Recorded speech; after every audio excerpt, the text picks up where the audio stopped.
This is Mason Web TV, powered by HCC. The following presentation on Mason Web TV, powered by HCC, is being brought to you by Hood Canal Communications, committed to providing quality services that exceed customer expectations in voice, video, data, and customer service, keeping our community connected since 1934. Mason County Public Health and Human Services Prevention Education Partners Substance Abuse Prevention Coalition. Mason PUD 3, connecting our community with safe, reliable, economical, and sustainable services 24/7. The Conklin team at Windermere Real Estate. When it comes to real estate, nothing compares to local knowledge. Mason County Public Utility District Number 1, Washington State's first public utility district, proudly serving the Hood Canal in Mason County since 1935. The Port of Shelton, promoting possibilities and providing economic benefit to our community. And Mason Health, united community, empowered people, exceptional health.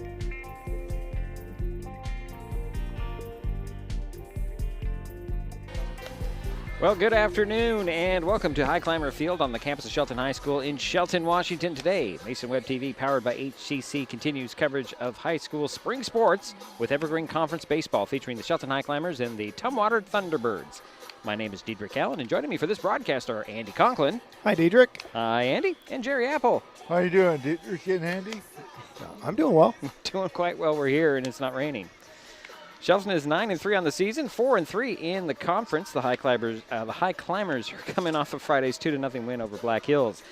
Tumwater has an 8-4 overall record, 4-2 in EVCO play. The Thunderbirds lost to WF West on Friday, 7-5. This is the first of 3 games the teams will play this season. Last year, Tumwater swept Shelton in 3 games. The Highclimbers' last win over the Thunderbirds was 2 years ago, 5-3 on April 19th, 2024. The T-Birds have won 8 of the last 11 games with the Highclimbers. Coming up, lineups, batting orders, and, of course, the first pitch. It's Evergreen Conference. I was going to say basketball, and I have no idea why. But baseball, it's not basketball. Far from it. It's baseball. The Tumwater Thunderbirds at the Shelton Highclimbers on Mason Web TV, powered by HCC.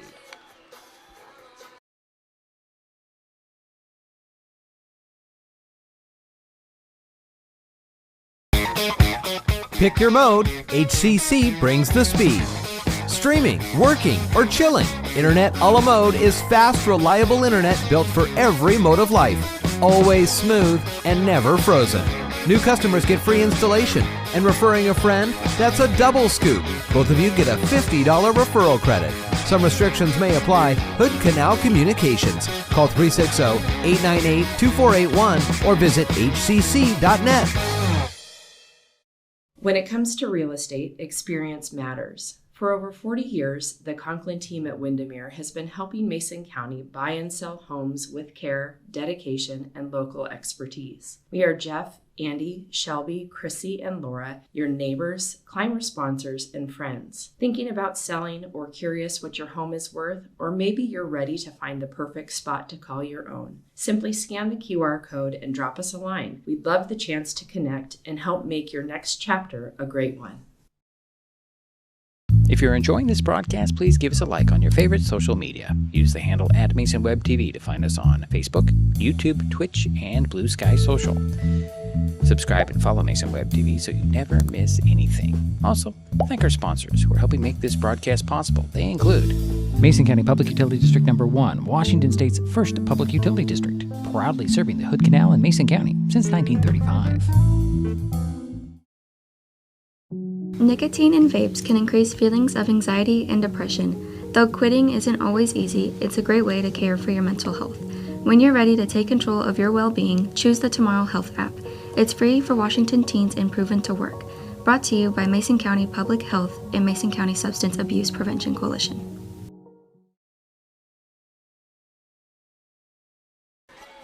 And we're back here at Highclimber Field. Pardon me. I guess we'll get into the lineups. Okay. I'm sorry. Go ahead, Jerry. And first, for the visiting Tumwater T-Birds under Lyle Overbay. Leading off for Tumwater is the center fielder, number 2, Peyton Davis. Batting second is the shortstop, number 13, Wyatt Chase. Batting third is the right fielder, number 14, Luke Overbay. Batting cleanup is the catcher, number 22, Jimmy Womack. Batting fifth is the left fielder, number 4, Charlie Crawford. Batting sixth is the first baseman, number 7, Lynn Gustafson. Your designated hitter tonight is number 20, Conrad Blake. Batting next is the second baseman, number 18, Cade Acker. Batting ninth is the third baseman, number 12, Max Bunn. And your pitcher tonight is number 15, Braden Conrad. That's your starters for the T-Birds. And now your starting lineup for the home team, the Shelton Highclimbers under Coach Trevor Cahoon. Batting first is the first baseman, number 7, Jacob Jacoby. Batting second is the center fielder, number 1, Daniel Crossan. Batting third, the left fielder, number 27, Silas Hoff. Batting cleanup, your pitcher, number 24, Cam Winans. Batting fifth, the shortstop, number 2, Ryan Brady. Batting sixth, the catcher, number 15, Drew Helser. Batting seventh is the right fielder, number 44, Kingston Cahoon. Batting eighth, the third baseman, number 13, Gunnar Jensen. And batting ninth is the second baseman, number 9, Zane Harding. All right. Let's talk about the pitchers a little bit. Conrad, he pitched against Aberdeen on the 15th. It was a 9-8 win. He went 3 1/3 innings, 2 earned runs, 3 hits, 5 walks, 3 strikeouts, faced 18 batters and 70 pitches. For the High Climbers, Cam Winans, he pitched that's 8-6 win also on the 15th. 2 1/3 innings, 4 runs, 1 earned. 2 walks, 4 strikeouts, 11 batters. Is that right? That doesn't seem right. 43 pitches. Is that right? Could be. Could be, yeah. Okay. Yeah. All right, 43 pitches. So that's your lines on the starters today. I guess we started just a little bit early, or the umpires aren't here yet. Because usually they're here, and we're doing lineups and stuff here, so that's kind of different. Yeah, I guess we're a little bit early, but it gives us time to chat it up. I mean, I think big key to what's going to happen today is Cam and his command early, and is he going to stay around the plate and be throwing strikes and giving his defense opportunities to help him out. He's got some pretty good velocities. He lives in that 82, 83, 84 range. Okay. His biggest issue that we've seen so far this year is he does struggle with control every once in a while. So, but big strong kid out on the mound, and obviously he's batting fourth, so he's a big strong kid. And he's got pretty good composure. And so if he can get off running early this at the start of the game, he could have a pretty good day. And that would mean the High Climbers would have a pretty good day. So Yeah, I mean it'd be great to see the High Climber bats come to life. I mean, I don't personally know much about the Tumwater pitcher, but they're a solid program. They're going to put a good product on the field, and High Climber's going to have to come to play to win today. And the Tumwater's obviously here to win, like they always are, and the High Climbers, I think, have been looking forward to this matchup and excited to get this one behind them. Yeah, this is the first of 3. They'll play again tomorrow, and then later on, I think it'll be here. We'll probably have that game for you, the third game. But yeah. Yeah, they play in Tumwater tomorrow, right? Tomorrow, right? Yes. It's interesting how they go back to back like that. There's a reason for that, isn't there? It's about making sure you don't face the ace every time. Oh. Isn't that what we found out a few years ago, yes. Jerry? Yeah. Yes. Because you could have the same guy face you each time he'd come around, and if you didn't hit well against him the first time. Yeah. I mean, I think that's the logic. Yeah, I mean, it makes sense. That way you get a better sample of the whole team. Right. But it's an interesting theory. It makes sense. Well, it's what most of the leagues are doing these days. Mm-hmm. At least they're not playing 3 in a row. Yeah. Against the same team. And the reason why they are playing each other 3 times is one of the teams dropped out. I think it was Rochester a year ago. Right. Yeah. So what do you have? Only 5 teams or 6 teams? 6 teams So Right, and then that third game usually used as the tiebreaker either way. Yeah, right. yeah. And it's also nice to play. I'd rather play another league game against everybody than to go try to find a non-league game in the middle of the season. It's all these games matter as you're making your runs towards the playoffs, and having a I don't want to call it a letdown day of a non-league game is a bit of a letdown day. And so you got to stay up, you got to stay focused, you got to get ready to play every day to continue the momentum. Yep. Another thing to throw in there is this 3A, 2A league where Right. Shelton's a 3A and everybody else is a 2A, and where Shelton has that pigtail in, and they, in some aspects, it's better to get into postseason, or easier to get into postseason because you have to finish fourth or better. Right. In the league standings. Right. Yeah, that pigtail game. I mean, even though it's very difficult. Yeah. They pigtail with the Greater St. Helens League.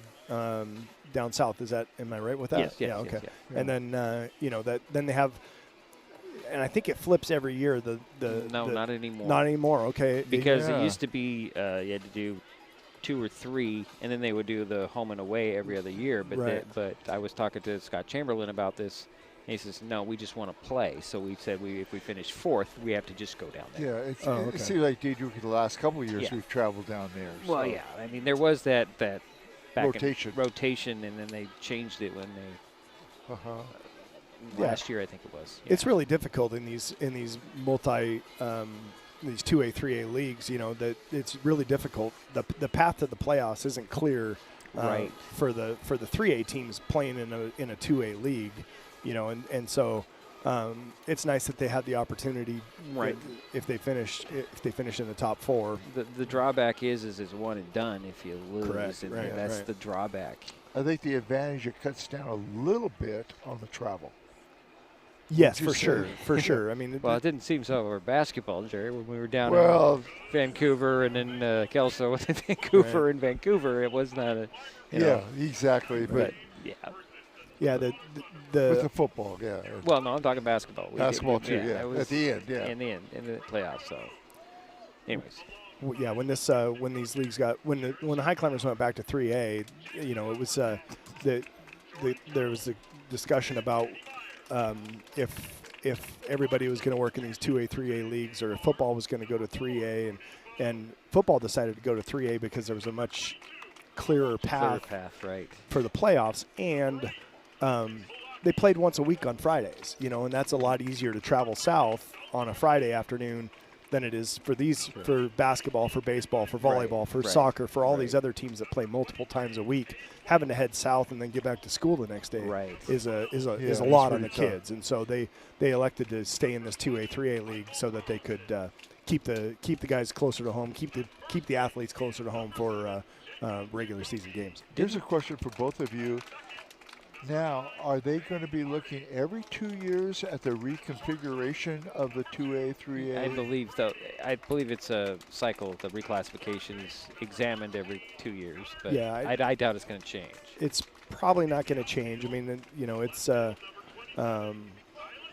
But we're a small 3A. We're a small 3A, and that's what might move is the definition of 3A school. That line could change. They could drag that up a little bit, which could potentially put the Highclimbers back into the 2A division.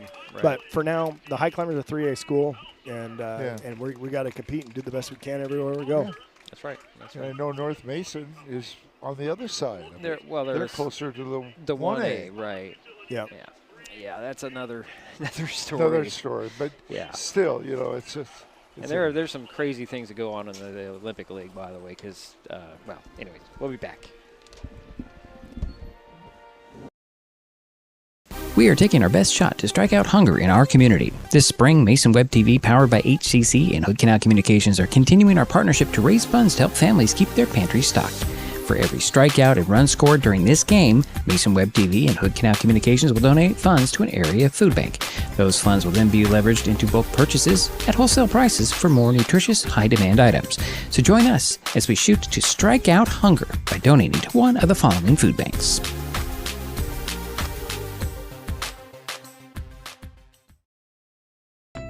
Save time and save trees by signing up for Smart Hub and going paperless with PUD3.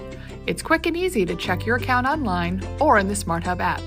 Check your billing history and your power usage to compare with the weather or changes in your power usage habits. Save a lot of stamps and printing with online bill pay. Last year, we saved more than $51,000 when customers went paperless. Learn more at pud3.org/paperless. Pick your mode, HCC brings the speed. Streaming, working, or chilling, Internet a la mode is fast, reliable internet built for every mode of life. Always smooth and never frozen. New customers get free installation, and referring a friend, that's a double scoop. Both of you get a $50 referral credit. Some restrictions may apply. Hood Canal Communications. Call 360-898-2481 or visit hcc.net.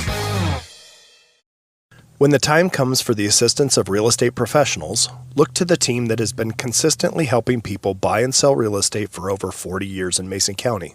Jeff, Andy, Chrissy, Shelby, and Laura from the Conklin team at Windermere Real Estate take great pride in our area and are proud sponsors of our community. If you are interested to know what your property might be worth or want to find just the right spot, scan that QR code and drop us a line. We'd be honored to help.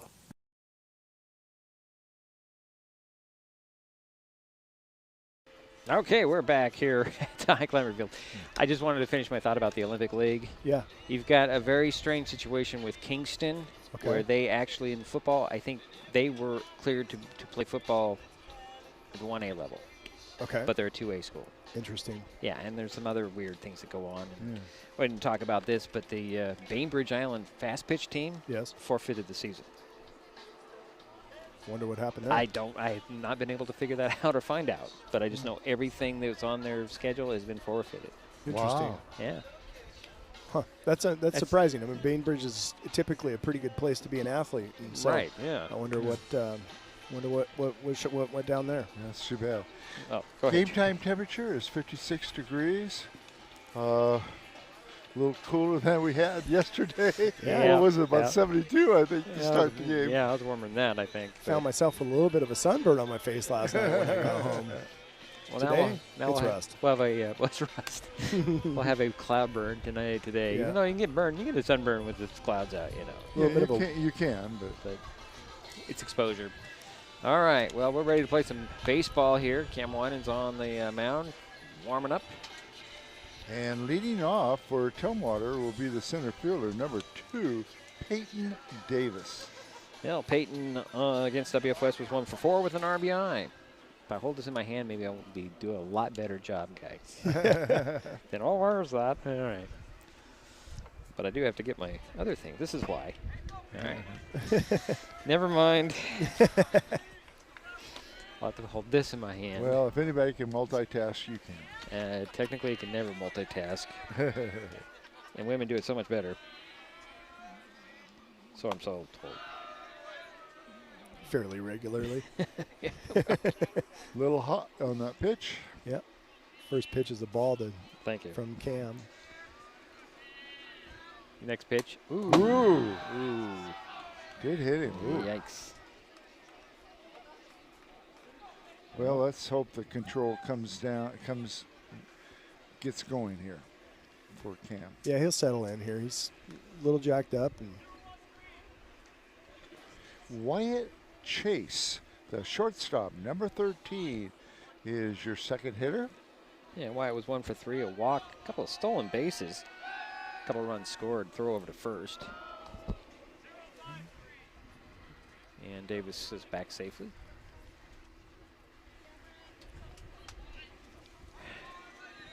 I have to settle into my spot here. yeah, Pitch on the way. That's going to be getting away. On the runner had already taken off. He turns the corner at second. So runner in scoring position.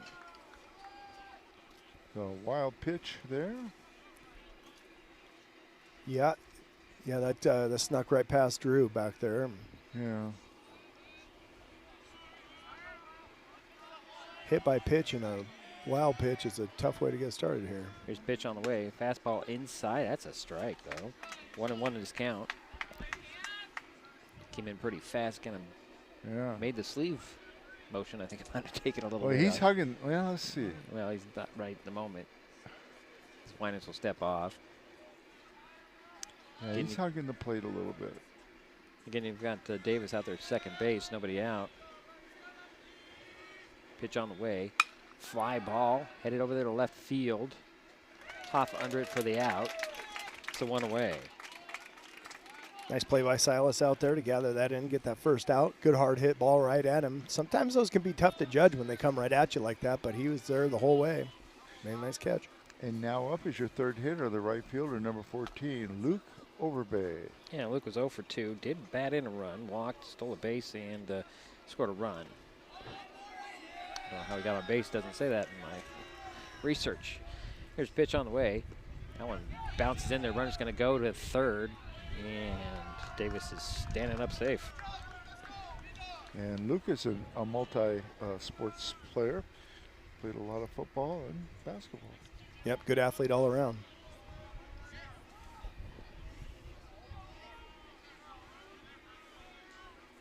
Here's a 1-0 inside. That's a strike.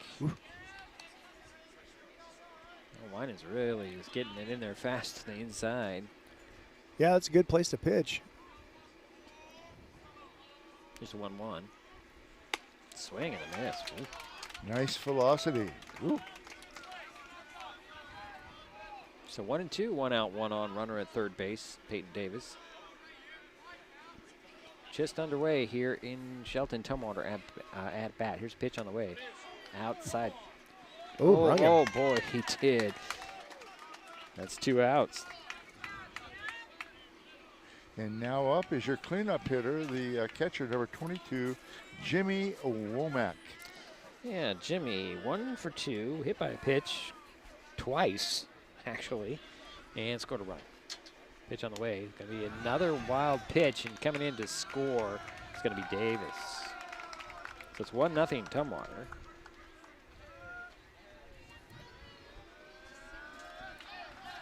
And that's the second wild pitch of the ball game so far. So 1 in, 2 out, nobody on for the T-Birds here.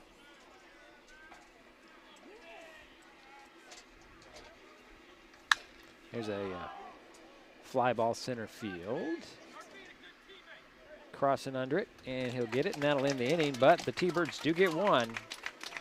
We head to the bottom of the frame. 1-0. Tumwater. Shelton coming up. Mason Web TV, powered by HCC. In life, things aren't scripted.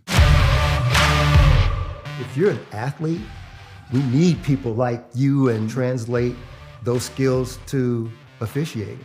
You can get a lot out of it. It happens in every town, in every game. We never have a perfect game, but the rewards always outweigh the negativities.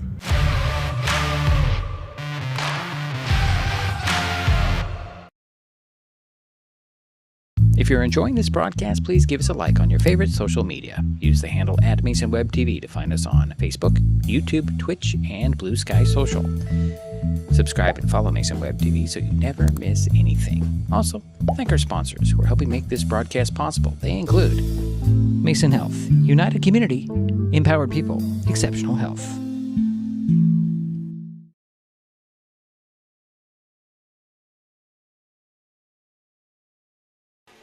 Well, we head to the bottom of the first inning. Now 1-0 Tumwater. The Shelton Highclimbers coming up. Yeah, Tumwater had 1 run, no hits. There were no errors. There was nobody left on base. There was 1 strikeout and 1 hit batsman. Okay. Go ahead, Jerry. Who's leading off? And now leading off for the Highclimbers will be the first baseman, number 7, Jacob Jacoby. No, Jacob was 1 for 2 with a walk and scored a run against Black Hills on Friday.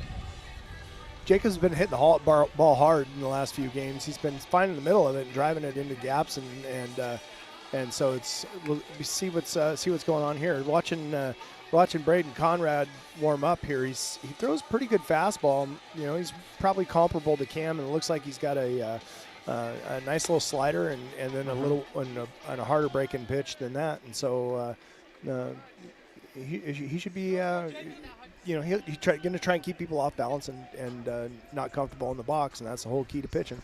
And last Friday, the Highclimbers won 12-5 against Black Hills. Is that correct? 7-5. 7-5. No, I'm sorry. Oh, it was closer. 2-0. Excuse me. I'm just looking at the wrong thing. Well, okay, I'm looking down here. It says 2-0. 2-0. Okay. 2-0. Yes. Or Either Black way, a Hills. win's a win. Yeah, Highclimbers need to get their bats working and hit some consecutive players and get some guys on and get them in. Well, here's the first pitch to Jacob Jacoby. It's going to be strike.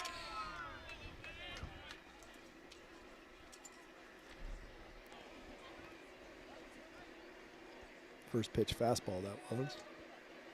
Next pitch on the way. Swing and a miss for strike 2. 0-2. As a hitter here, most hitters are looking for something that's a little bit squirrely. As a pitcher, you don't want to give them that. So if it was me calling this right now, I'd be calling a high fastball. Just a bit outside there. Ball 1. 1 ball, 2 strikes. To Jacoby, the leadoff batter for Shelton here in the bottom of the first. 1-0 Tumwater on top. Here's a pitch on the way. Swing and a fly ball. That is going to drop in for a base hit. Ball goes up to the wall there in right field. Overbay couldn't get to it. And Jacoby has a stand-up double to lead things off for the Highclimbers. Yeah. Great job of hitting right there. Jacob recognized that off-speed pitch and kept his hands back and did a nice job of driving that to right field. And your second hitter for the Highclimbers is the center fielder, number 1, Daniel Crossan. Well, he was 0 for 2. Against Black Hills, that's right. All right.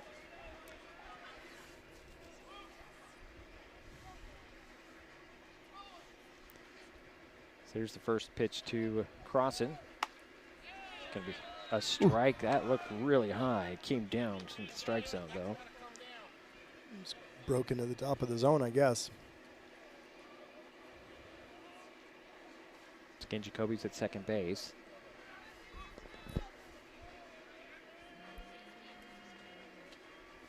Here's the pitch. Swing, and that one's foul over our heads. Had the 10 up today, so it's not going to be you can't see much when you look up. So 0-2 to Daniel Crossan. Again, Jacoby's at second base. Braden's pretty deliberate with his delivery out there. He's taking plenty of time in between pitches.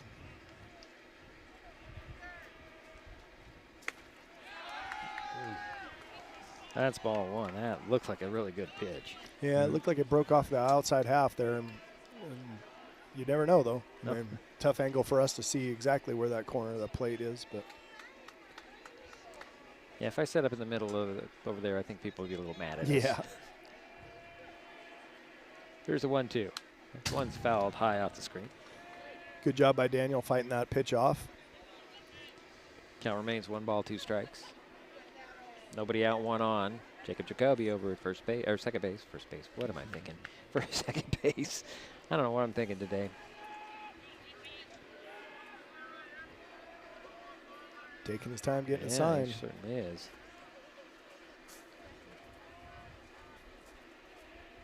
Here's the pitch. Oh, that's a strikeout. Wow. Wow, that's right. That's first out in the inning. Here's Silas Hoff. Yeah, the left fielder, number 27. Like you said, Silas Hoff. He was 1 for 3 against Black Hills. Silas has been working on a lot of things in the cage, trying to get that rhythm back, and he's been hitting the ball better lately. We have a step off here. Again, 1 out, 1 on. Jacob Jacoby at second base for the Highclimbers. 1-0 ball game, bottom of the first. Tumwater on top, Shelton at bat. Here's the pitch to Hoff. It's going to be low. Ball 1.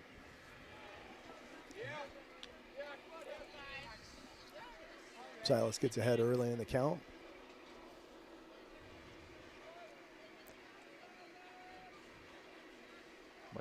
Kitty when Conrad takes his time. Pitch on the way. There's a swing and a miss. 1-1 to Hoff. I almost think he's like trying to figure out what Jacoby's doing there at second base. Yeah, I just think there's a bit of a cat and mouse game as a pitcher, and who can make the other more uncomfortable is, that's done on purpose. Well, yeah. There's a pitch on the way. Swinging a ground ball. It's going to be gloved over there by the second baseman. Throw to first for the out on the play. However, Jacoby makes his way to third base, and it's out number 2. Well, Cam's coming up here. I'm sorry, Jerry. Cam Winans coming up here, but he's got a great opportunity to get that run back that they gave up in the first. So yeah, he's got 2 people. Well, he's two Yep. people, 1 person in scoring position. Yeah. Cam Winans, the pitcher, is up, number 24. Yeah, Cam was 1 for 2 and had 2 RBIs. Okay. Against Black Hills. First pitched him as a ball. Well, he can help his cause here. Yes, sir. Jacob Jacoby takes a lead there at third base.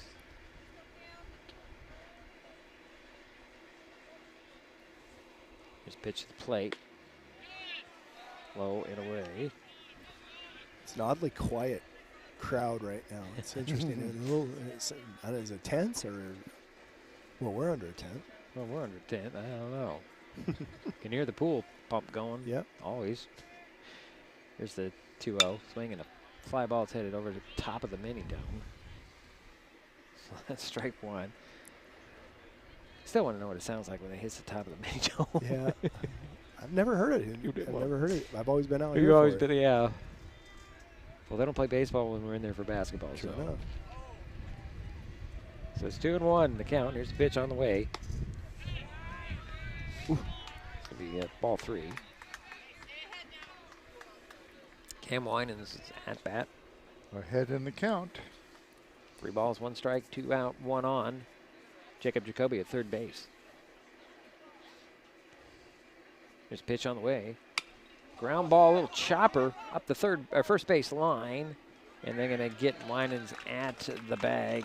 And that'll be that for the Highclimbers. Well, they leave one. They'll head to the second. 1-0 Tumwater. Pick your mode. HCC brings the speed.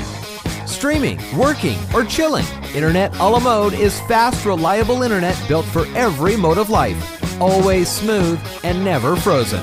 New customers get free installation, and referring a friend, that's a double scoop. Both of you get a $50 referral credit. Some restrictions may apply. Hood Canal Communications. Call 360-898-2481 or visit hcc.net. Save time and save trees by signing up for Smart Hub and going paperless with PVD3. It's quick and easy to check your account online or in the Smart Hub app. Check your billing history and your power usage to compare with the weather or changes in your power usage habits. Save a lot of stamps and printing with online bill pay. Last year, we saved more than $51,000 when customers went paperless. Learn more at pud3.org/paperless.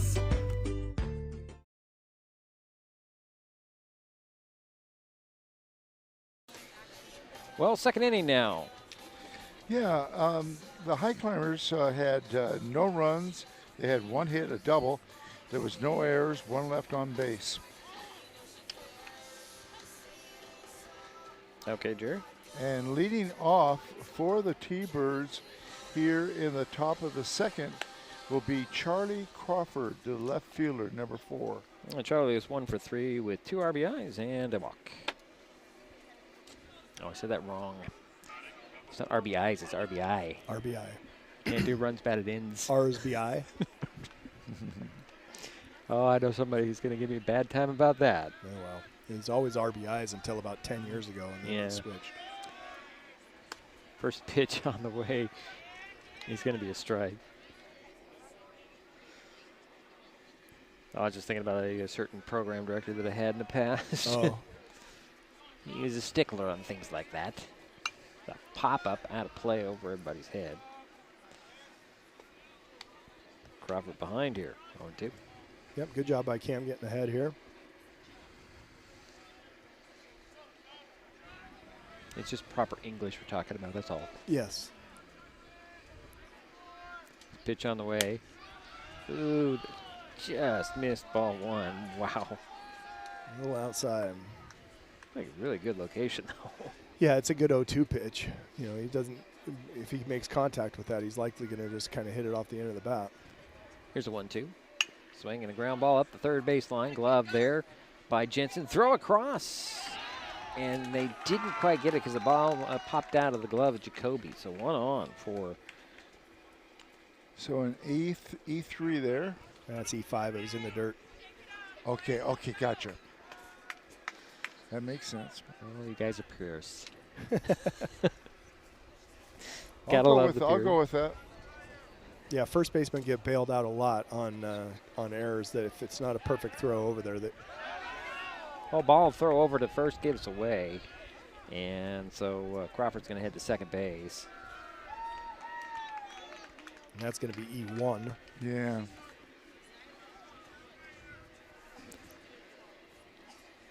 Liam Gustafson is the batter. Yeah, the first baseman, number 7. Mm-hmm. Yeah, he was 0 for 3, hit by a pitch and scored a run. So we don't freak out about spiders as when crawling around here. There's a pitch on the way. It's going to be strike 1. There's calling on my clipboard there. Oh, yeah. No, a little guy, just a little guy. Spiders are good friends. Some people just don't like them. Yes, that's true. There's the one little bunt popped up that's going to stay fair. Nope, it's going to roll foul at the third baseline. Good job by Gunnar recognizing that ball was going to roll foul and letting it get there. And it was a great bunt and a great spot, but it just had a little bit of that side English on it. And took that roll. Took the roll foul, and Gunnar scooped it up to keep it foul. So 0-2 to Gustafson. Again, Crawford's at second base. Nobody out for the T-Birds. They're up 1-0. Top of the second. Pitch on the way. Swinging a ground ball up the first base line over to Jacoby. He'll grab it and run over to the bag for the out on the play. Crawford heads to third base from second. So 1 away. It's still 1 on. And now up is your designated hitter, number 20, Conrad Blake. And Conrad, he played DH last time and did not bat, though. That's kind of odd. Ooh. Another hit batter. Yep. And that's the second hit batter. Look down for a second, see what happens. Yeah.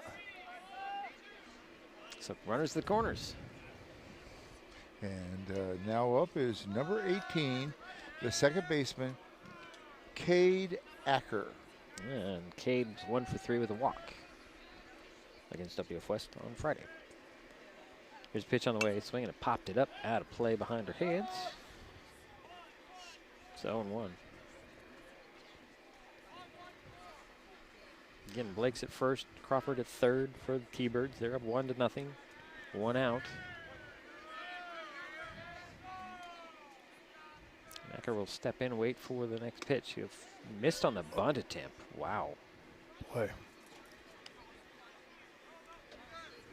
The runner was getting a big break right there. They're expecting that bunt to be put in play, but may have had a shot, but wisely decided to hold it instead of throw it away and have him score a run.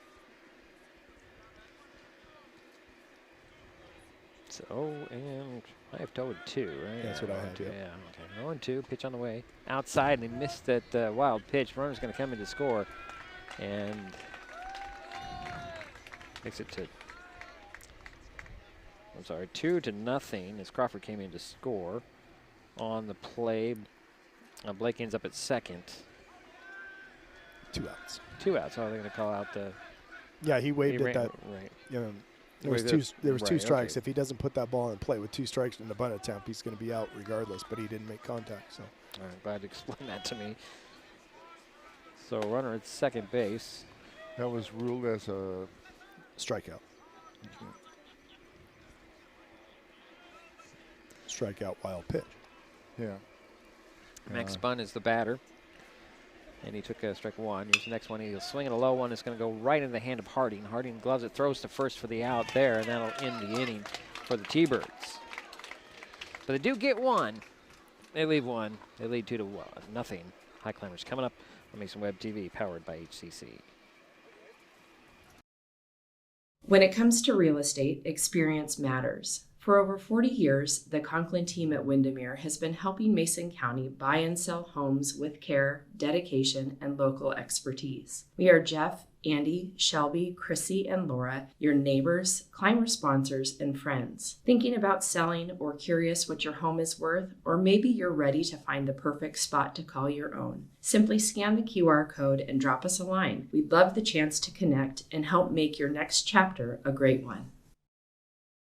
Neighbors help each other. It's how community works, and it's how we do business at Hood Canal Communications. We know you count on us for value-priced internet, TV, and phone service, backed by friendly local support. Your hard-earned dollars stay right here as we invest in our community, our people, and smart technology. Hood Canal Communications, keeping our community connected while being a good neighbor.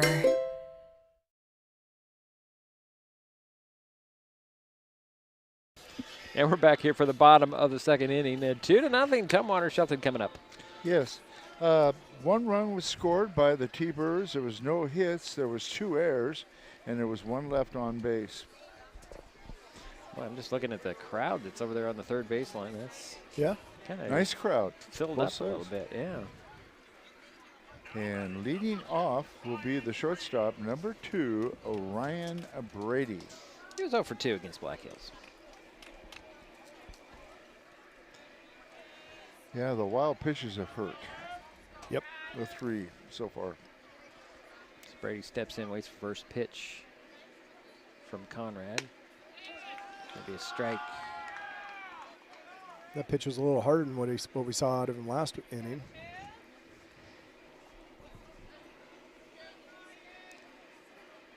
Here's the 0-1 to Brady. It's going to be low, ball 1-1-1. Like a little slider from him right there. Ryan Brady steps back in. Pitch on the way. Ooh. That started high and dropped right into the strike zone. 1 ball, 2 strikes. It's a tough pitch. Yeah. You wonder why I couldn't hit when I was playing baseball. Here's pitch on the way. A little dribbler goes foul up the first base line, or third base line, whatever. There we go. We'll get it out. Get it out right. So it's still 1-2.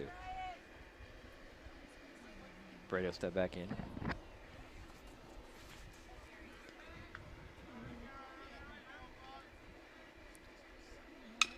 Ground ball. That was going up the first base line, that one.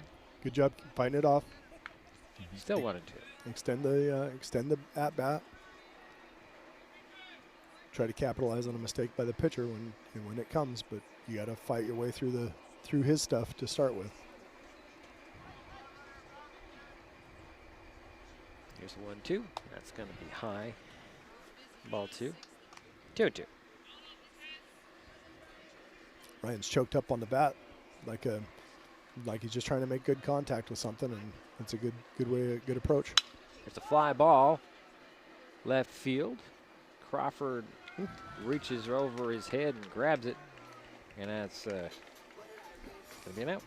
That ball had a little bit more carry than I think the left fielder expected. He thought he was right under it to start with, and it just kept on drifting, but he went back and made it a nice play. And now up is the catcher, number 15, Drew Helser. And Drew was 0 for 2 against Black Hills on Friday. First pitch, outside ball 1. And Drew is a 6th hitter in the lineup for the Highclimbers. Dead quiet. Yeah, it is very quiet here. Here's the pitch on the way. The ball 2. 2-0. To Helser. 1 out, nobody on for the Highclimbers here. Bottom of the second, 2-0 Tumwater. Pitch on the way. Ooh. It's going to be strike 1. think he really intended to swing at that. No, he knew it was going to be low, but a little bit too late. I think he'd made up his mind. He was swinging early. And his pitch on the way, swing and a miss. That's strike 2, 2-2 to Helser.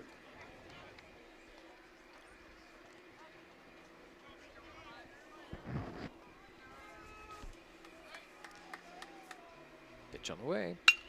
Fly ball center field. Oh boy, what a grab right there by Chase. Right over the bag, he dove for it and gave up his body for the out. Yeah, beautiful catch. And now up is your right fielder, number 44, Kingston Cahoon. All right, Kingston 0 for 2.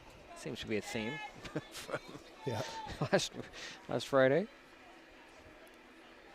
When they only score 2 runs, he's not going to have a lot, right? That's true. Here's the first pitch to Cahoon. Maybe old ball 1. That last at bat, the shortstop was shaded to center, and it's a good thing he was, because that ball, 9 times out of 10, that ball from would drop in for a base hit, but he just happened to be over in the right spot. Next pitch on the way. Outside ball 2, 2-0. Yeah, it was a nice liner. Yeah, good shot. But shortstop guessed right. Yeah.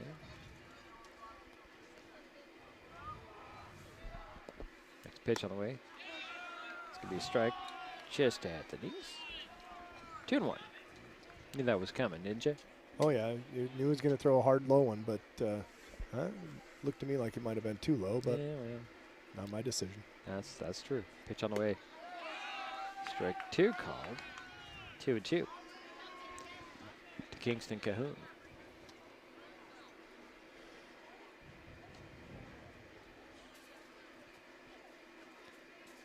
Here's pitch on the way. Oh, the dropped strike 3 to throw the first, and that'll end the inning. So here we go to the third. Still 2-0. Tumwater. When life gets stressful, reaching for a vape might seem like a quick fix. But vaping can actually make feelings of anxiety and depression worse each time you vape. Nicotine tricks your brain into feeling rewarded, and the more you vape, the more nicotine receptors your brain creates. Over time, your body needs more and more nicotine to feel good, and when you can't get enough, you can experience withdrawal symptoms like anxiety, mood swings, and depression. Learn more at chooseyouwa.org. Brought to you by Mason County Public Health and Mason County Substance Abuse Prevention Coalition. If you're enjoying this broadcast, please give us a like on your favorite social media. Use the handle @MasonWebTV to find us on Facebook, YouTube, Twitch, and Blue Sky Social. Subscribe and follow Mason Web TV so you never miss anything. Also, thank our sponsors who are helping make this broadcast possible. They include the Port of Shelton, promoting possibilities and providing economic benefit to our community.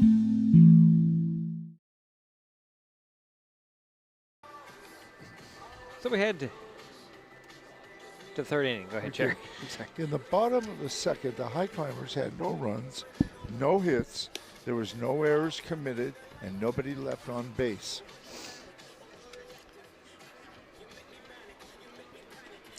So top of the order coming up. Yes. For T-Birds. Yep. Okay. And leading off will be the center fielder, number 2, Peyton Davis. And Peyton scored the first run for the T-Birds. He was hit by a pitch. Hit batter. Yeah. All right. And he came in to score on a wild pitch.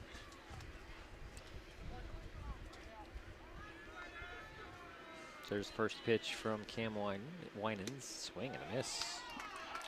Nice pitch by Cam right there. Nice little hard breaking ball. Yeah. He was sitting dead red after he got hit by that pitch, and got him way out in front of it. He's starting to settle down too. Next pitch on the way. And that one's well, spoke too soon there, Jerry. Or you jinxed him, one or the other. Optimistic. All right. We call that spiking a curveball right there. Just throw it right into the ground. Well, really no harm. Let's see what happens. Here's the 1-1. Oh. Ooh. Oh, boy. Oh, boy. Thank God. Thank goodness for those helmets.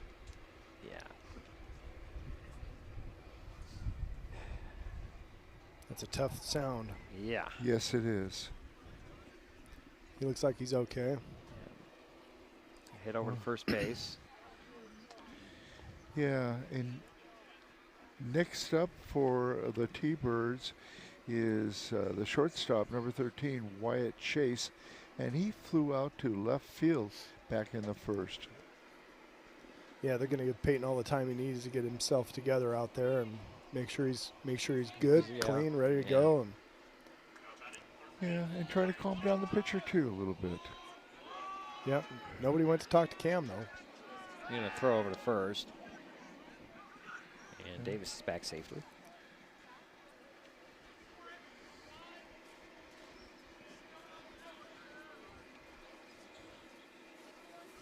Another throw over to first. Yeah, I have a sneaking suspicion that Peyton's going to be off to the races on the pitch, and they're trying to hold him as close as possible and give Drew a chance to throw him out if he goes. So he's your leadoff hitter, so he's got a lot of speed. Yeah.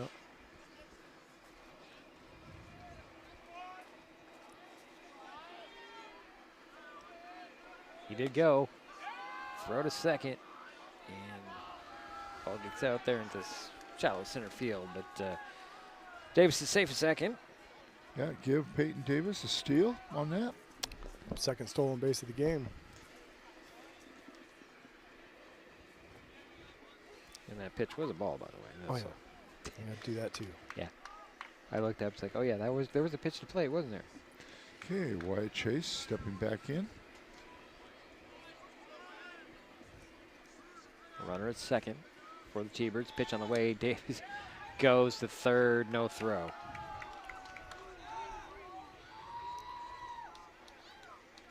Three innings, 3 steals for Peyton Davis right now. 2 or 3? 3. 2. Okay. Yeah, he had 2 3. just now. He had 2 in this at bat, and he had 1 in the first Right. inning. So a total of 3. Okay. So 2 balls. Pitch on the way and a fly ball that's gone foul over our heads to Chase. So it's 2-1. Boy, this feels very familiar, doesn't it? Yeah. From the first inning. Yeah. As Davis is over there at third base. Nobody out. Pitch on the way. Swing, and that one's fouled off. So 2-2 the count.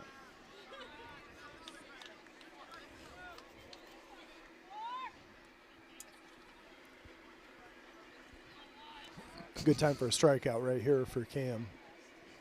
Get his confidence back. There's pitch on the way. Outside ball 3 and the count is full.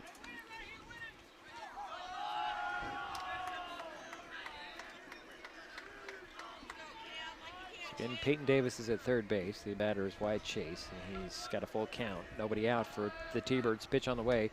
Check swing, and there's a strikeout. There's your strikeout that you need. Yep. So 1 away for Tumwater. Is that right? And Yep, now 1 up is your right fielder, number 14, Luke Overbay. He is 0 for 1, struck out back in the first. Pitch on the way, and Overbay smacks one, but it goes foul. Boy, that was a lot of contact. Nice compact swing right there. He kept those hands in tight and just fought that ball off to the right side, but good power from Luke. So there's the 0-1. Going to be ball 1. As many of you know, his dad, Lyle Overbay, played a lot of Major League Baseball. Came out of Centralia, I believe. That's right. And played for the Yankees, and I think he played for Toronto. Ooh. Played for the Arizona Diamondbacks for most of his career. Did he? Yeah. For the Diamondbacks? Yeah. Okay. He was a first baseman for the Diamondbacks for quite a long time. Uh-huh. Did play for the Yankees? I think a little may bit. have. Not sure. So it's 2-1 now. Pitch on the way. Strike on the outside corner, 2-2. Nice little curveball from Cam right there. Off speed, outside half. Good pitch.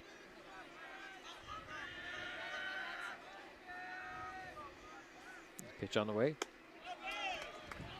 Ooh, just missed. Yeah. All 3. Yeah, that was close. So 3 balls, 2 strikes. 1 out, 1 on. Runner at third base in a 2-0 ball game. Pitch on the way. Jeez, that made us both flinch. Wow. I tell you that I was going to catch those. That one was going to hit me right in the teeth. There is a fence here, but I know. man, that came back pretty fast. Jeez. Oh, my job is to protect Andy. Yeah. I was. The fly ball is to get out of play, and Overpay is just battling here. His count remains full. 3 balls, 2 strikes, 1 out, 1 on, runner at third base, and Peyton Davis. And now up is your catcher, number 22, Jimmy Womack, and he flew out to the center fielder back in the first. Yeah, he had a deep fly ball to center, and Daniel did a good job of getting back to it and making the play. Yeah, it carried, if I remember that. Yep. Yeah. First pitch, runner goes as Overbay heads to second base. The ball was just thrown offline, and here comes Overbay to score as Davis came in as well. So that makes it 4-0. Yeah, they had a play on there throwing at the shortstop, but it was offline to the shortstop. They're going to try and get that runner to go to third or go home and then pick him off, but the throw was offline. And yeah, so an error there on that throw. Yeah. And Charlie Crawford is up now, and it popped up. There's just still warm Womack. That's over there too. Silas Hoff. Yeah, Silas Hoff with the out there. So that's 2 outs. And now up is Charlie Crawford, the left fielder. He scored the second run on an error, and then there was a bad throw. So 2 out and 2 in. Pitch on the way. Inside. Ball 1.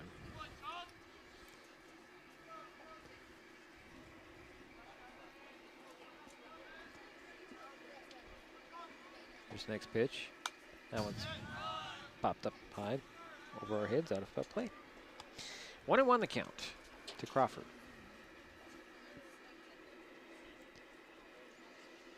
So 2 out, 2 in. Nobody on for the T-Birds. They're up 4-0 here. Top of the third. Here's a pitch to Crawford. Fouls another one off. 1-2.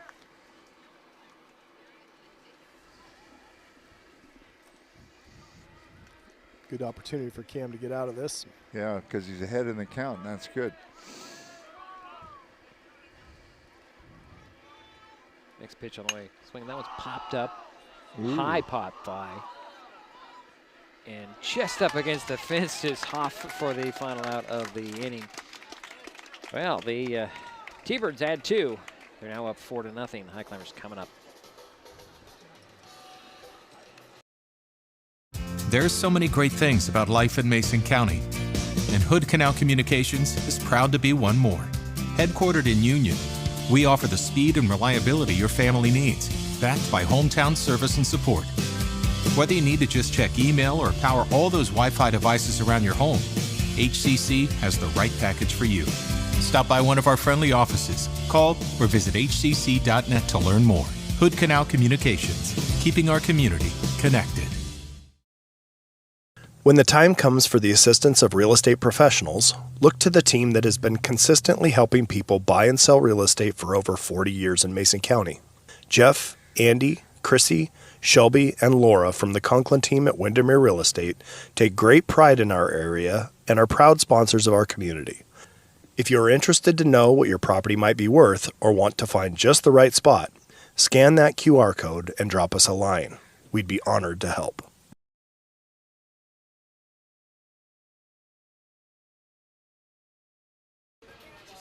We'll head to the bottom of the third inning.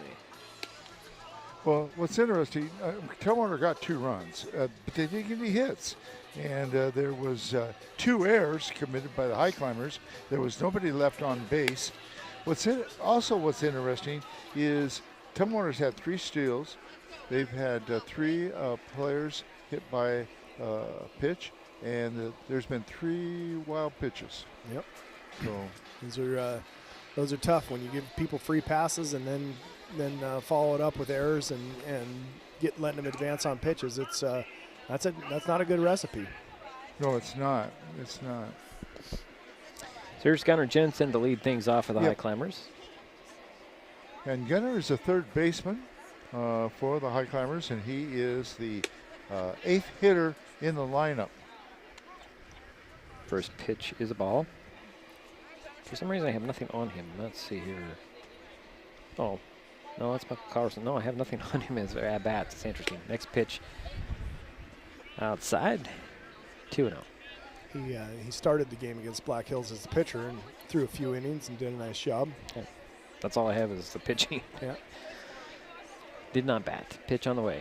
Swinging a line drive that's going to get into center field, and Gunnar will get to first base, turn the corner there, and Highclimbers have a base runner here. Yeah, that's the second hit for the Highclimbers. And now up is your 9th hitter, the second baseman, Zane Harding. Yeah, Zane 0 for 1, was walked once, stole a base, and scored a run against Black Hills on Friday.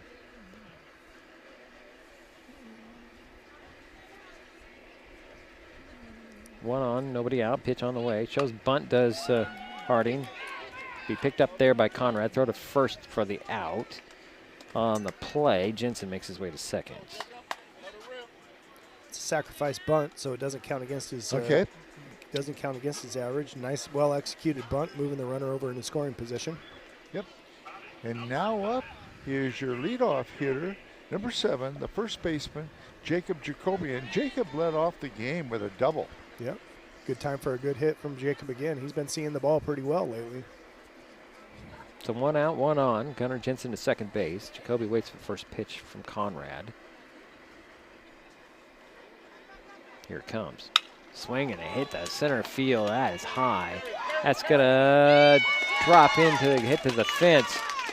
Gunnar heads to third, and he'll come in. There's no score. The Highclimbers are on the board. Jacoby with an RBI double.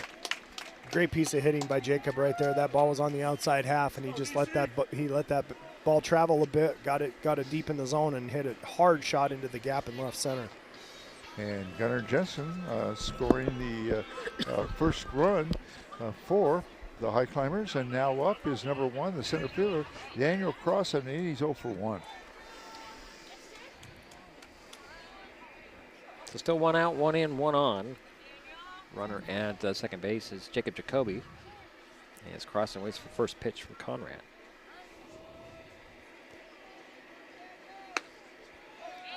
That's a strike on the outside corner. Yeah, nice pitch. Kind of a funny wind here today. You see that flag in center field. It's pointing straight out to left field, and it doesn't blow straight out there very often. And that ball's been carrying out that way a lot more than usual.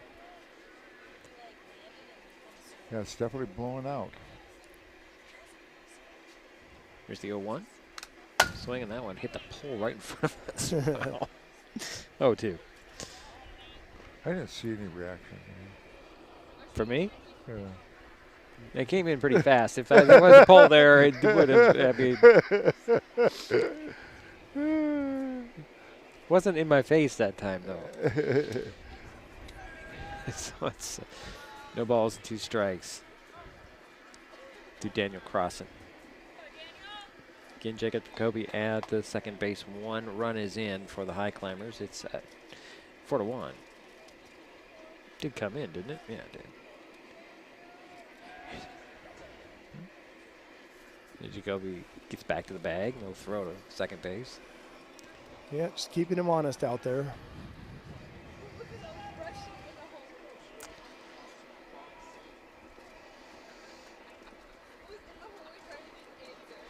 Crossan waiting for the 0-2. Here it comes.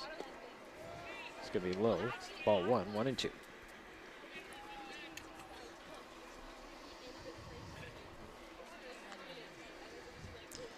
Do have 1 out. 1 on, 1 in. I just haven't posted on the scoreboard. It's driving me nuts. Oh.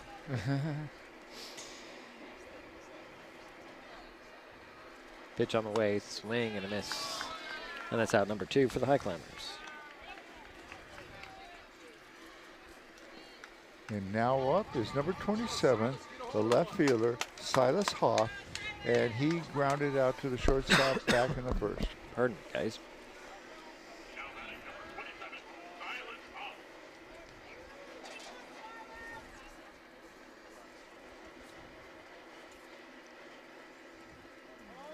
That's awful. Step off. Seems like Conrad, if he takes his little more time, he's more controlled. Yeah. Good job by Silas right there. He's starting to get uncomfortable in the box. Calls time. Resets. Way to lay off that curveball.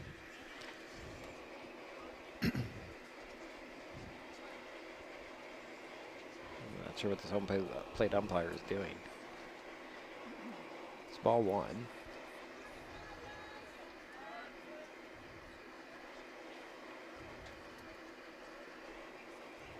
Pitch on the way. Strike 1, 1-1.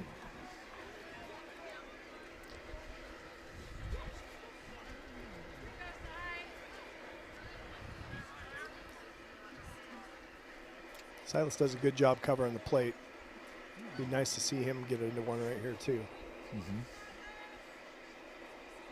Here's a pitch on the way. That's going to be low and away, ball 2. 2 balls, 1 strike. 2 out, 1 on, 1 in for the Highclimbers here. Bottom of the 3rd inning, it's 4-1. And the Highclimbers have put together a couple hits here in this inning. This is good. There's a pitch on the way. Way outside. Ball 3, 3-1 the count to Silas Hoff. So it'll be interesting to see if he's taking here or no. if he a good pitch, he's going to take it. He's going to hit it. This is a hitter's count right here. You don't take the bat out of his hand here. 3-0 Okay. maybe, but 3-1. This is you're large and in charge in the box right now. Okay, so. good. Just pitch on the way. Swinging a ground ball over to third base. Glove there. Throw to first for the out, and that will do it for the Highclimbers. They do get 1. They leave 1. We head to the 4th. Tumwater 4, Shelton 1. It's Mason Web TV, powered by HCC. At the U.S. Center for Safe Sport, we see champions everywhere we look.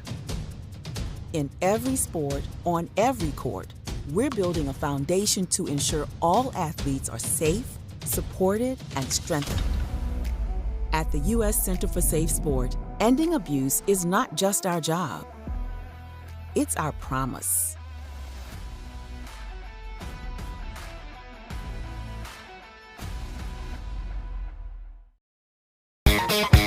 Pick your mode, HCC brings the speed. Streaming, working, or chilling, Internet a la mode is fast, reliable internet built for every mode of life. Always smooth and never frozen. New customers get free installation, and referring a friend, that's a double scoop. Both of you get a $50 referral credit. Some restrictions may apply. Hood Canal Communications. Call 360-898-2481 or visit hcc.net.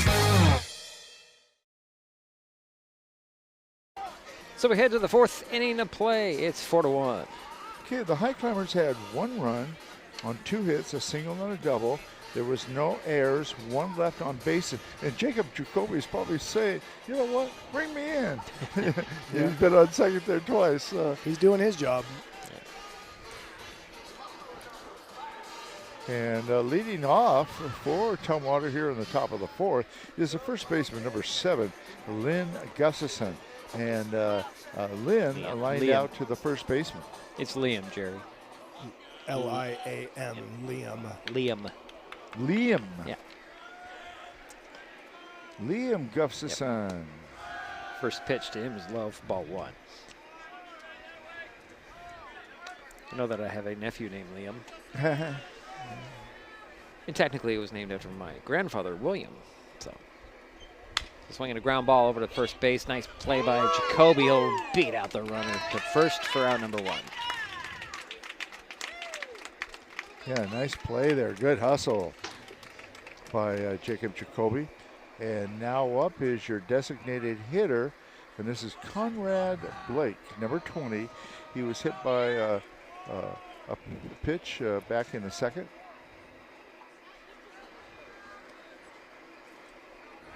The first pitch to him, Outside, ball 1. Curveball that couldn't find the zone right there. So 1 out, nobody on for the T-Birds, leading 4-1. Top of the 4th, pitch on the way. It's a fly ball that's going to drop into left field for a base hit. And Blake is on first base, 1 out.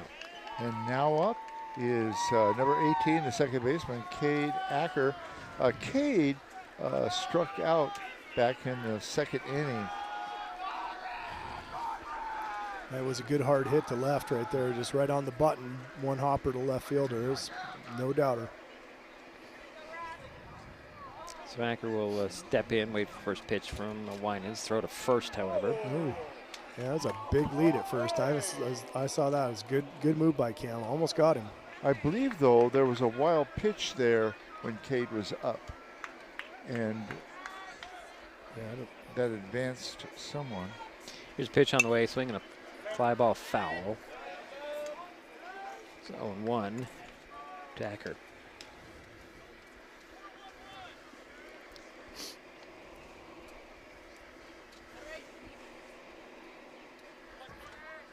And that was the first hit for Tumwater. Pitch on the way. Believe it or not. Be 1-1. That's interesting, isn't it? It is interesting.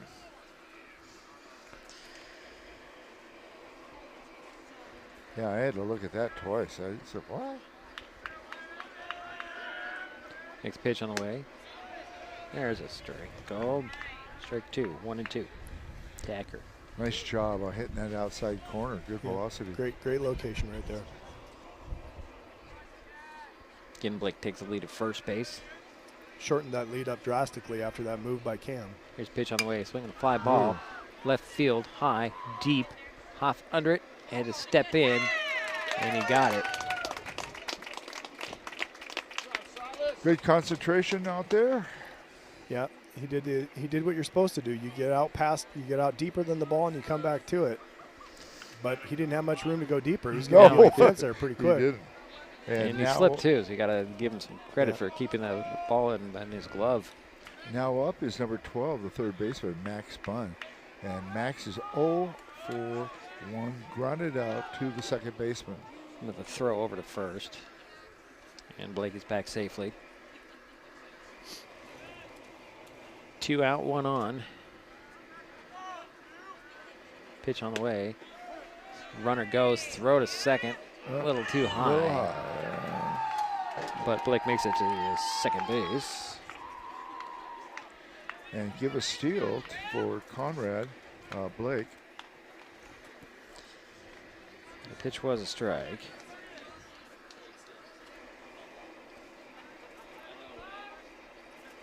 Pitch on the way, fastball. Center field fly ball, shallow, gets by crossing. Around third is Blake coming in to score, making it 5-1. And motoring his way over to a third base and sliding right into the tag was Bunn, but the run does count, makes it 5-1. Inning is now over. Going to give that a double. Yep. And we'll be right back to Mesa Web TV, powered by HCC. Nice throw. Yep. Save time and save trees by signing up for Smart Hub and going paperless with PVD3. It's quick and easy to check your account online or in the Smart Hub app. Check your billing history and your power usage to compare with the weather or changes in your power usage habits. Save a lot of stamps and printing with online bill pay. Last year, we saved more than $51,000 when customers went paperless. Learn more at pud3.org/paperless. We are taking our best shot to strike out hunger in our community. This spring, Mason Web TV, powered by HCC and Hood Canal Communications, are continuing our partnership to raise funds to help families keep their pantries stocked. For every strikeout and run scored during this game, Mason Web TV and Hood Canal Communications will donate funds to an area food bank. Those funds will then be leveraged into bulk purchases at wholesale prices for more nutritious, high-demand items. So join us as we shoot to strike out hunger by donating to one of the following food banks.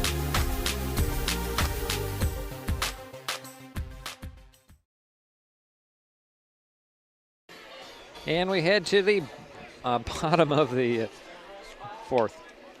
Okay. Jerry. Yeah, Tumwater had 1 run on 2 hits, a single and a double. There was no errors, nobody left on base due to that nice throw from center field. Yeah, Daniel's got a good strong arm out there, and he got it in, hit the cutoff perfectly. Ryan turned it around, got it to third base. They had him dead by a couple three steps, you know. Yeah.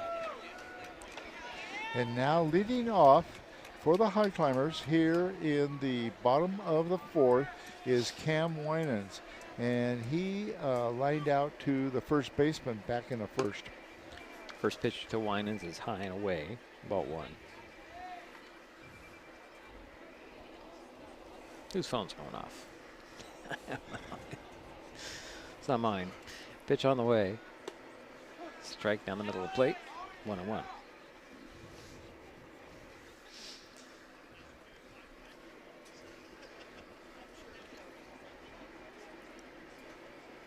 Need Cam to get something started here. Get a nice shot in the gap somewhere, or get on base and start a little rally.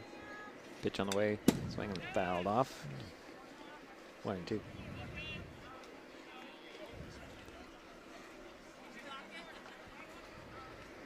Trying to put together 3 or 4 hits here. Yeah, be nice.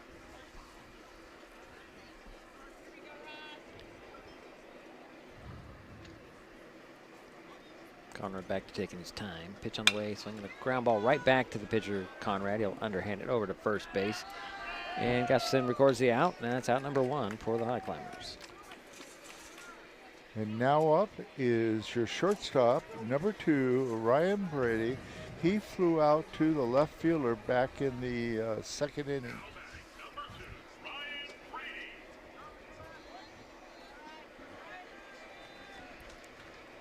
So 1 out, nobody on.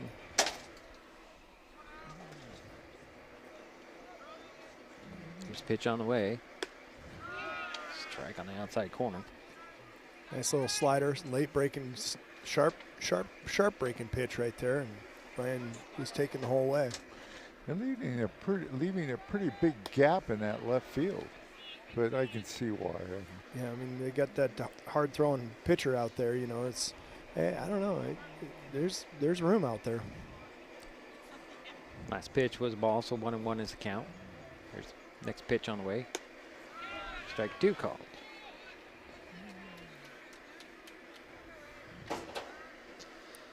So 1-2. 1 out, nobody on for Shelton here. Bottom of the 4th, 5-1 is their score. Tumwater up. Highclimbers at bat. Pitch on the way. Miss outside. 2-2.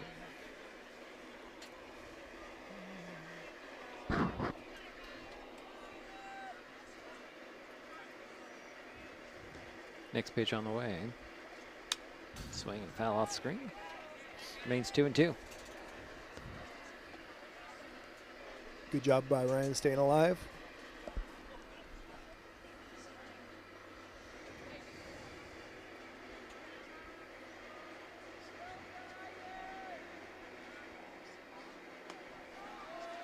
That count goes full. 3-1. Or 3-2. Somebody kid me or something. I don't know what's going on in my brain, man. I just said the count goes full, and they say 3-1. That's not full. It's 3-2. Here's a pitch on the way. A little blooper that's going to go right into the glove of Chase with a little skip. And there's out number 2. Chase did the skipping, I'm sorry, not the ball. And now up is your catcher, number 15, Drew Helser, who is 0 for 1, flew out to the shortstop back in the 2nd. Yeah, he had that nice ball right back up the middle, and the shortstop was just in the right spot. Yeah, he made a nice catch. He did.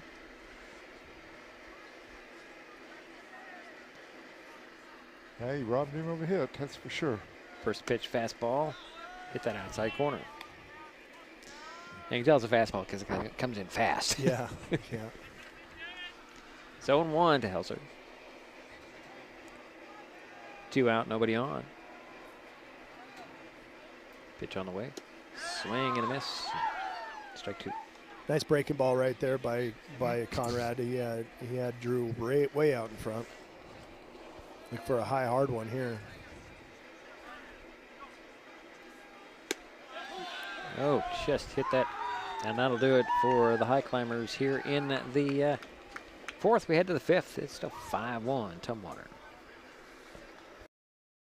Neighbors help each other. It's how community works, and it's how we do business at Hood Canal Communications. We know you count on us for value-priced internet, TV, and phone service, backed by friendly local support. Your hard-earned dollars stay right here as we invest in our community, our people, and smart technology. Hood Canal Communications, keeping our community connected while being a good neighbor. When it comes to real estate, experience matters. For over 40 years, the Conklin team at Windermere has been helping Mason County buy and sell homes with care, dedication, and local expertise. We are Jeff, Andy, Shelby, Chrissy, and Laura, your neighbors, climber sponsors, and friends. Thinking about selling or curious what your home is worth, or maybe you're ready to find the perfect spot to call your own. Simply scan the QR code and drop us a line. We'd love the chance to connect and help make your next chapter a great one.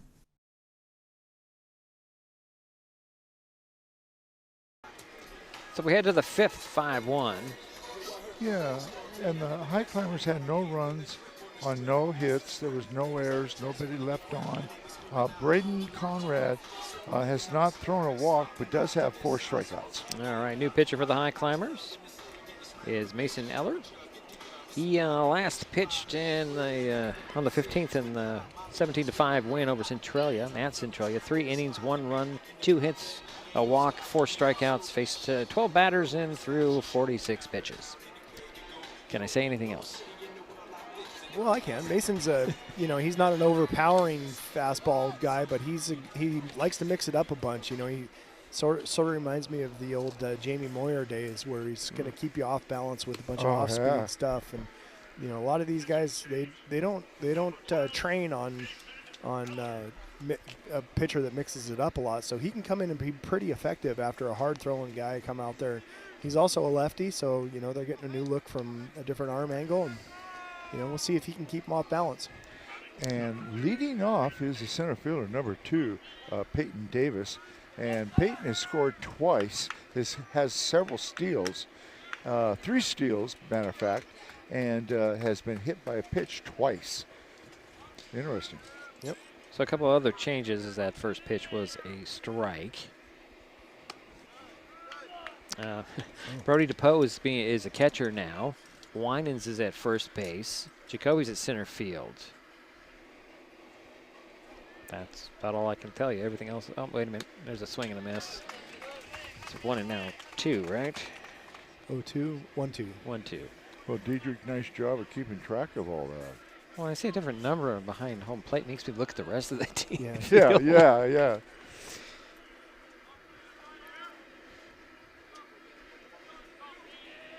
There's a pitch on the way. A swing and a miss by Davis, and it's out number 1. That's that off-speed stuff that Mason's so good at throwing. And now up is your shortstop, Wyatt Chase, number 13. He is 0 for 2, struck out and flown out to left field.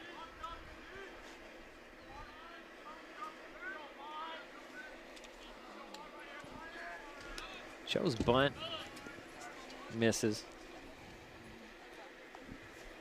It looks like Mason came in he'll be in the batting order for, it looks like, Daniel Crossan. Daniel's not out on the field right now. Right. Everybody else just kind of shifted around. The strike, so it's 1-1. Yeah, Luke Overbay is on deck.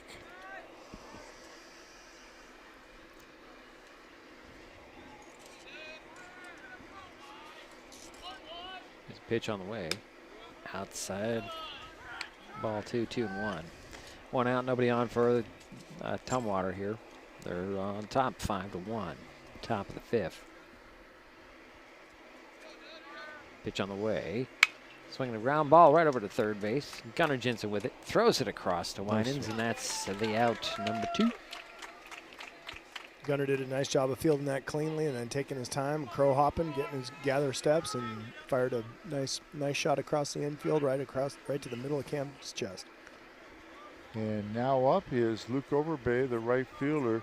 Luke is 0 for 1, struck out in the first, had a walk, back in the third, scored the fourth run for the T-Birds. Yeah, fouled the first pitch off. Yeah, Mason started him off with a nice curveball breaking back into the zone, and Luke did everything he could to get a bat on it there.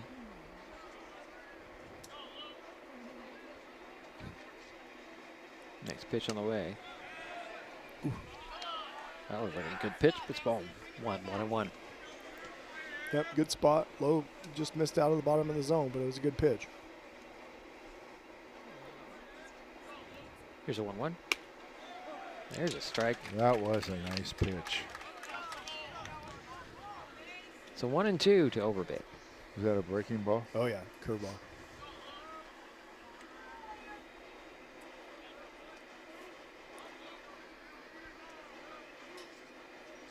There's pitch on the way. Swing and a miss. And that will be that for the T-Birds. 1, 2, 3, they go. We head to the bottom of the frame. Still 5-1. Tumwater with the lead. Shelton coming up. Vape companies have a history of targeting teens. Now that they've been caught red-handed marketing to minors in Washington state and forced to pay millions in a major lawsuit, when it comes to your health, choose what matters. Choose you. Brought to you by Mason County Public Health and Mason County Substance Abuse Prevention Coalition. If you're enjoying this broadcast, please give us a like on your favorite social media. Use the handle @MasonWebTV to find us on Facebook, YouTube, Twitch, and Blue Sky Social. Subscribe and follow Mason Web TV so you never miss anything. Also, thank our sponsors who are helping make this broadcast possible. They include Mason County Public Utility District Number 1, Washington State's first public utility district, proudly serving the Hood Canal in Mason County since 1935.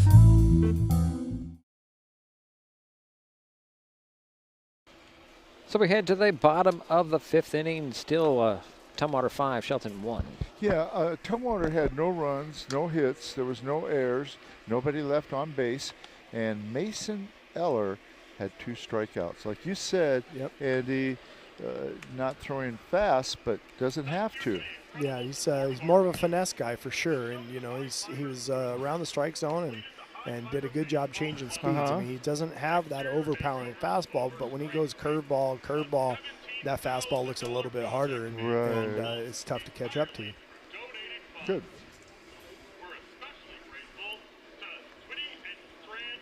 Leading off for the Highclimbers here in the bottom of the fifth is Kingston Cahoon. He's 0 for 1, struck out back in the second.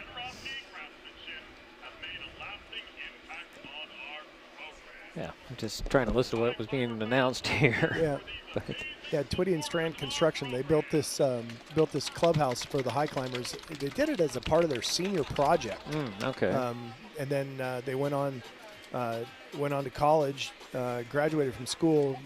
Colton Twitty is the Twitty, and he was graduated with an engineering and a construction degree out of UW, and then then they just came back and re-sided and repainted and did all that stuff. And so it's really neat to see those guys staying involved with it, and they really did send doing a classy job. Yeah, did a nice job. Oh, it looks really great right now. Mm-hmm. First pitch was a strike to Cahoon. Here's the 0-1. Just missed. Ball 1-1-1. I do like the addition of the red stripe though. Yeah. On that. Yeah, it's a lot better than green and white. Yeah. I wondered about those colors. Yeah. Here's a pitch on the way. Ground ball chopper, high chopper goes foul. Makes it 1-2. Could have just been the color at the time. I don't know.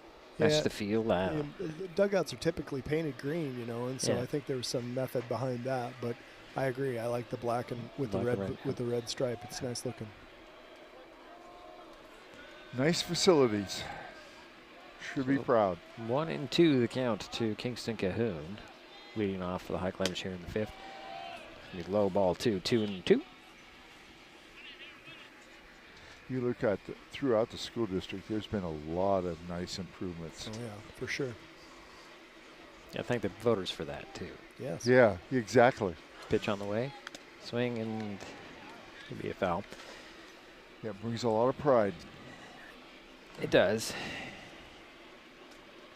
And you look at some of the other districts that are struggling and they can't get a levy to pass. And start talking about a bond. If you can't get a levy to pass, you can't even think about putting a bond to the voters. Right. Sorry about that. The pitch on the way and a nice job. Little fly ball that gets into left field for Cahoon. He's going to round first, head to second with head first dive. Yeah, stand up. Well, not a stand-up double, but a double.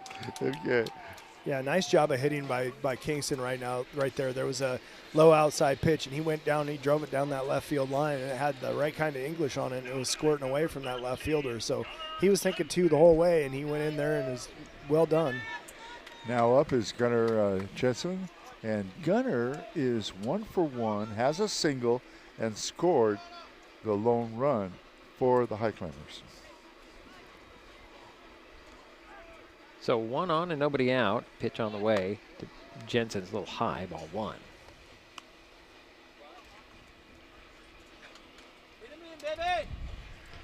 Yeah, Highclimbers need base runners here, so they sure do. Nice to see Gunnar get a base hit and knock Kingston in.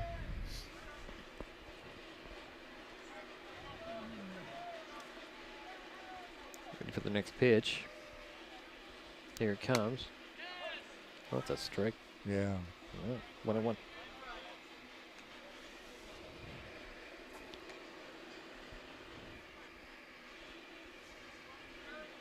Gunnar Jensen steps back in, waits for the 1-1 from Conrad. Again, Kingston Cahoon at second base for Shelton. Bottom of the 5th, 5-1 is their score. Tumwater on top, Shelton at bat. Here's pitch on the way. Shows bunt, does Jensen. It's in, throw to second. Oh.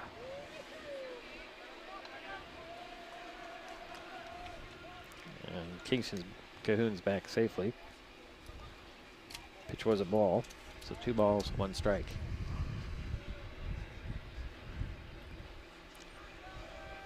Interesting decision right here with nobody out, trying to get that runner to third. I'd almost like to see him just swing away and try and get a hit here. Well, I like to see a walk here. Here's pitch on the way. Shows bunt, pops it up into the air, coming in to get it. It's going to be the first baseman in Gustafson. He grabs it for the out. And Cahoon will hold. Good job recognizing the pop-up. Uh-huh. Getting back to second. And now up is your 9th hitter in the lineup. Number 9, the second baseman, Zane Harding. He grounded out to the pitcher, but he did not count as an official bat because he got a sacrifice bunt. Correct. The first pitch to Harding, a little ground ball chopper over to shortstop. He'll underhand it, throw it over to first. On the play, Cahoon makes his way to third base, and that's out number 2 for the Highclimbers.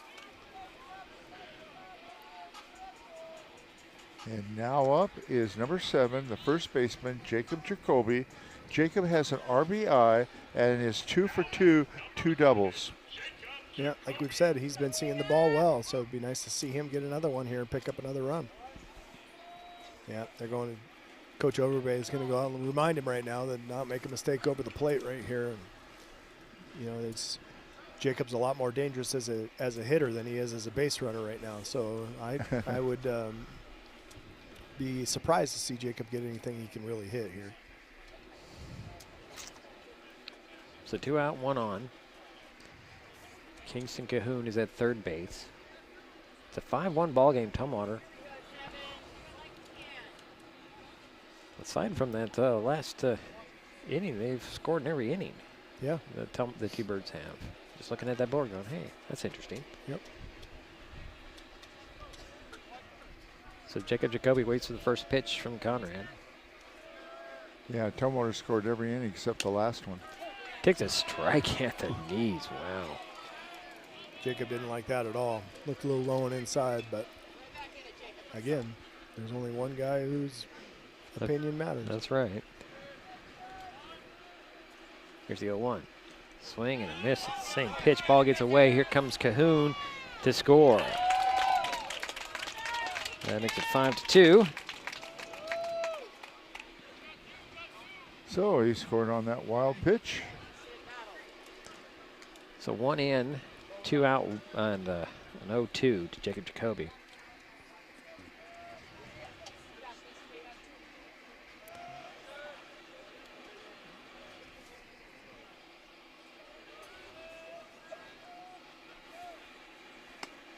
Inside, strike 3 called.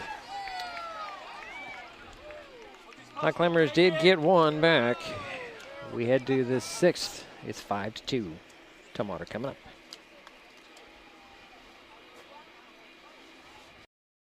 When the time comes for the assistance of real estate professionals, look to the team that has been consistently helping people buy and sell real estate for over 40 years in Mason County. Jeff, Andy, Chrissy, Shelby, and Laura from the Conklin team at Windermere Real Estate take great pride in our area and are proud sponsors of our community. If you are interested to know what your property might be worth or want to find just the right spot, scan that QR code and drop us a line. We'd be honored to help.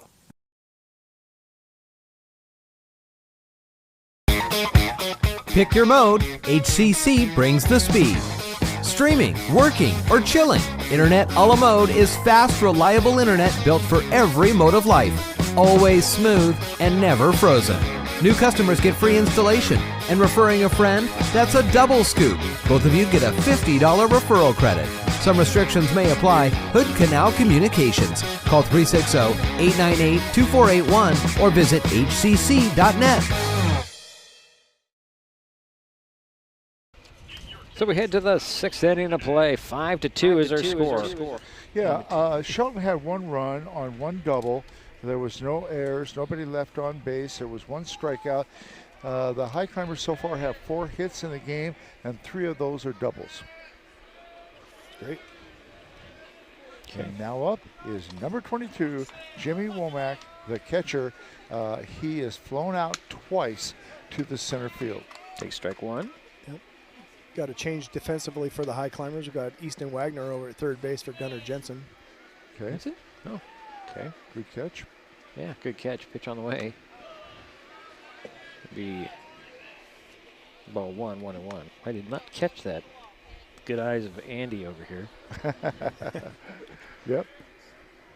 Good to work with him. Pitch on the way. Check swing there. And go ball.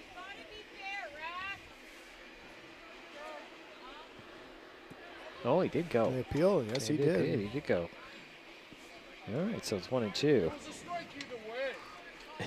So he broke his wrist on that? Well, he said he checked his swing enough to be a strike, and the appeal done to the first base umpire. Swinging the fly ball is out of play.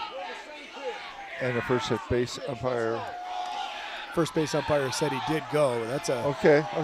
That's a tough call for him when he's behind the runner to be able to see if he actually crossed the plane of the plate or not. But you know, it's 1 ball, 2 strikes. Womack, the batter, did not quite go that time.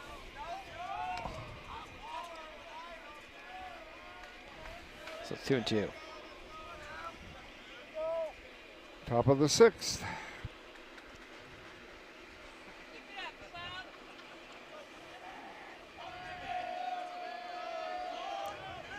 Now we're waving off the sign there. Yeah. There's a pitch on the way.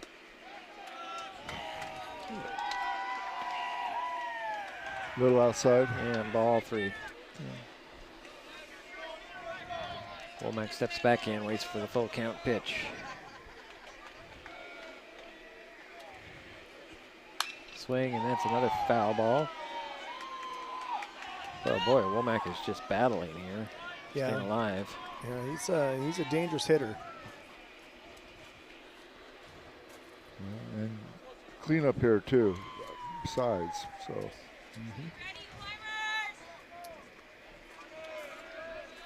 Pitch on the way.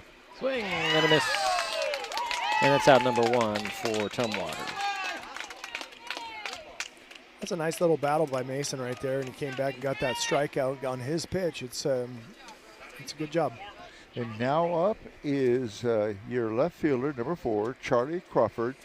Charlie is 0 for 2, did score the second run, flew out last time to the left fielder. First pitch is a swing and a fly ball that's going to drop in to left field for a base hit. 1 pitch, 1 on. So 1 out, 1 on for the T-Birds. And now up is the first baseman, Liam Gustafson, number 7. Actually, no, Jerry, before you go into that. We got. It looks like Jaden Stacy's going to come in. Oh, okay. So we got Yeah, Jaden Stacy, he was 1 for 2 with a double, an RBI, and a walk against WF West on Friday. So he'll be batting for Liam Gustafson. Yep. So 1 out, 1 on. Big lead over there at first, and lefty on the mound. That's a dangerous spot to be. Throw over to first. Crawford dives back safely. Yeah, he was shortening up. Once the pitcher came set, he started shortening his lead up a little bit. I think his coach was telling him to come back a little. Now he's going to take a big lead again. Here's the pitch at the plate. Swinging a fly ball left field. That one's trouble. Oh, boy. And that is out of here. Home run. It's a 2-run home run shot by Stacy. And that makes it 7-2. Hoff went back to the fence, looked up, watched it go over.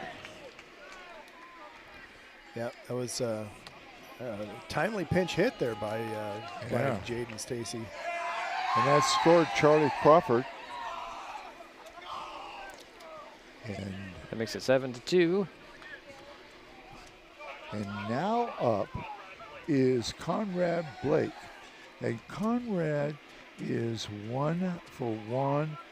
Has scored a run, was hit by a pitch, has a single, and a steal. First pitch was a ball. So 1 out, 2 in for the T-Birds. Pitch on the way.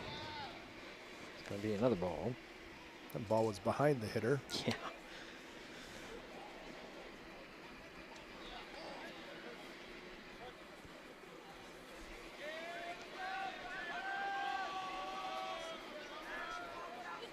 Eller taking his time this time. It's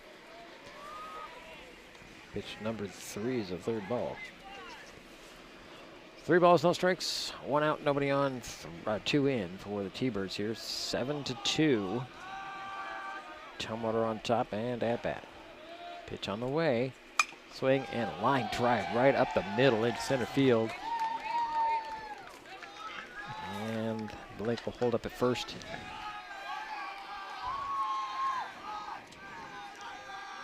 And now up is the second baseman, number 18, Cade Acker.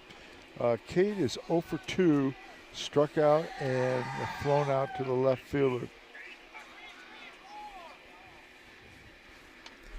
Brody DePoe behind the plate has a pretty strong arm and throw down to second base, and if they try and test him, he's got a good chance of throwing somebody out. Throw over to first. The ball gets away from Winans. So Blake's going to get up and head, so slide into the, just beat that tag down. Blake is safe at second on the throw. Who was the error on there? That was E1. Okay, thank you. Thank you.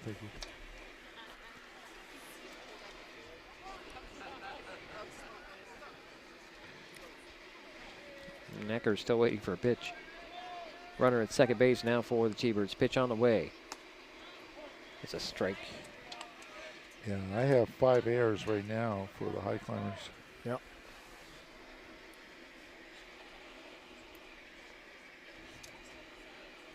Pitch on the way, swing and a ground ball foul, 3rd baseline.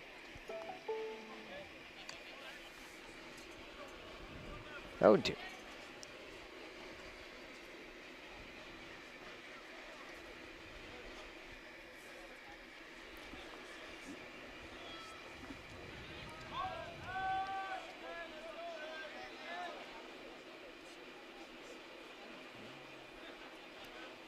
Still very quiet here. Pitch on the way, runner goes from second. Ball gets away from DePoe.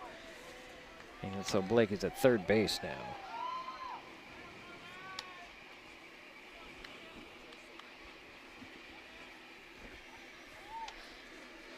Yeah, I really don't like that when the catcher has a knee down on the ground with runners on base, because it limits their mobility. And pitch on the way and a fly ball that's going to drop in to right field for a base hit. Coming in to score, it's going to be Blake. Makes it 8-2. And give Kate Acker, an RBI on that single. And now up is your leadoff hitter. Let's see. No, Max Bunn is up. Max Bunn. Okay, Max Bunn is up, and he is a 1 for 2. Grounded out to the second baseman in the second, and had a double in the fourth. So he's 1 for 2. Thank you. Yep. First pitch was a ball. So 3 in for the T-Birds here. 1 out, 1 on. Pitch on the way. Actually, it's going to be a throw over to first. And Acker's back safely. Yep. A couple of quick steps. Max Bunn in that last at bat had that double, but he was thrown out at third on a good throw from Daniel. Yeah. Pitch on the way, a little ground ball chopper up in front of the plate, picked up by DePoe. Throw to first, and on the play, however, Acker makes his way to third. Did they get him at first? Nope. They did not. Cam dropped the ball. That was E3. All right. So it'd be E3 or E. That was E3. That was a good Catch throw roll? by Brody and okay. Dropped at first I base. knew it was an error, but yep. Okay. So it puts the runners at the corners. With Bunn at first and Acker at third. There's a pitch on the way. And now up is your leadoff hitter, Peyton Davis. Peyton is 0 for 1. He has been hit by a pitch twice. He has scored 2 runs. Takes a strike in the first pitch. Throw again over to first, trying to get Bunn at first. 1 out. Runners at first and third for the T-Birds. And the other thing that's interesting about Peyton, he's got 3 steals. Mm-hmm. Here's another throw over first. Playing with fire right here. I mean, they've had a little bit of a problem getting that play made, and you know the runner at third is somebody they can't forget's on base.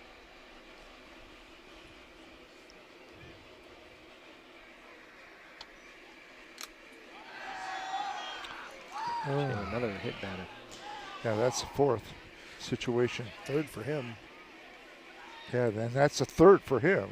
That loads the bases there. Coach Gooden's going to come out, talk things over with Eller. And the bases are loaded, and there's 1 out, 3 in. For the T-Birds, they're up 8-2. And there's only 1 out. Meeting there in the mound there. That's why Chase is going to be the batter. Yeah, he's done a nice job out there at shortstop, number 13, Wyatt Chase. And Wyatt is 0 for 3. Flown out, struck out, and grounded out. Well, looks like that's it for Eller for today. And Jacoby's going to come in from center field, looks like. Well, we'll take a timeout and be back. New pitcher coming up this Mesa Web TV, powered by HCC. At the U.S. Center for Safe Sport, we see champions everywhere we look.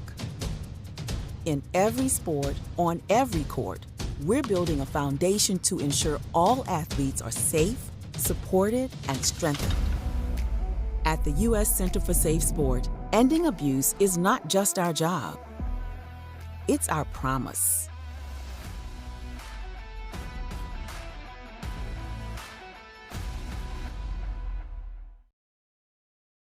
Nicotine in vapes can increase feelings of anxiety and depression. Though quitting isn't always easy, it's a great way to care for your mental health. When you're ready to take control of your well-being, choose the Tomorrow Health app. It's free for Washington teens and proven to work. Brought to you by Mason County Public Health and Mason County Substance Abuse Prevention Coalition.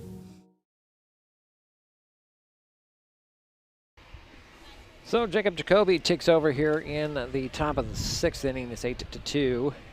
They're going to put Eller in right field. Cahoon moves to center. Huff remains in left. You've got Wagner at third, Brady at short, Harding at second, and Winans at first. And this is the third pitcher. Yeah. Third pitcher used by the Highclimbers. Tough spot to come in as a pitcher. You got the bases loaded, and you've been kind of out there in center field, and you're part of the game, but you're not really all that warm. So you got to come in here, get loose quick, and be ready to go, throwing strikes right away. Yeah. The line on Eller is 1 in the 3rd innings. 3 runs, 2 earned, 4 hits, and 3 strikeouts. Not bad, but you know you got away from him a little bit in that last. That's the thing about those guys that don't have overpowering fastballs. They're really, you know, when they come in and immediately following somebody that throws hard, they're pretty effective. But it doesn't take long for the other team to get the timing down, and then the hits start coming. But Mason Eller did have a good 5th inning. For sure. He threw a couple strikeouts there. He got him 1, 2, 3. So just a tough inning here. Interesting. Wyatt squared the bunt right there with the bases loaded. Yeah, Wyatt chases the batter. He bunted it foul, so it's 0-1. Again, 1 out and 3 on. Here's the next pitch. Little ground ball that goes foul, third baseline. Nice attempt out there by the coach. 0-2. Yep, corners are up, or actually Cam looks to be playing behind the runner now, but the corners were up when he had 1 strike, and the middle infielders at double play depth, but everybody goes back to their normal spots and trying to take away as many holes as they can. Here's the 0-2. Oh, it's going to be ball 1 and 2. Even though Wyatt is over 3, he's done a nice job out there in the field. Oh yeah, he's been playing great out there. Jacob just lost the grip on that breaking ball and sailed away high. Here's the next pitch on the way. Little line there, 2-2. And the bases are loaded. Davis is at first, Bunn is at second, and Acker is at third for the T-Birds. 3 runs are in, 1 out. And the batter is Wyatt Chase. Pitch on the way. Pretty low. And you're absolutely right, Andy. This is a tough situation for somebody coming in. For sure. To relieve here. Yeah, it's really tough. Yeah, Brody did a nice job of knocking that low pitch down, keeping it in front of him, gloving it, and keeps everybody where they should be. Count is full. There's a pitch on the way. Swing and a miss. And that's out number 2 for the T-Birds. It's a big strikeout right there. That takes away all kinds of things. Takes the sac fly out. Takes, you know, you have to. Yeah, I got to get a hit to score now, and that's a big out. Yeah, and now up is Luke Overbay. Luke is 0 for 2, struck out twice, scored a run, and has a walk. Takes strike 1. This is the 9th batter of the inning for the Yes. T-Birds. Yep. Again, the bases are loaded. 2 out, 3 in. That pitch is going to be a ball. Nice job knocking that down, keeping it right around him by Brody right there. So 1-1.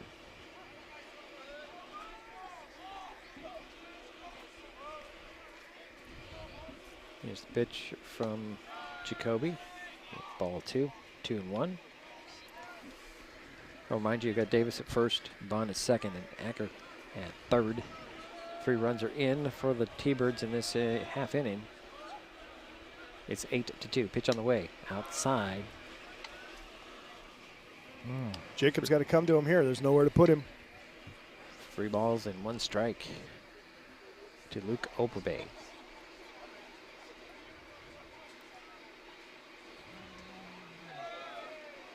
Here's a pitch on the way. Swinging the fly ball, left field. And that is out of here with a grand slam.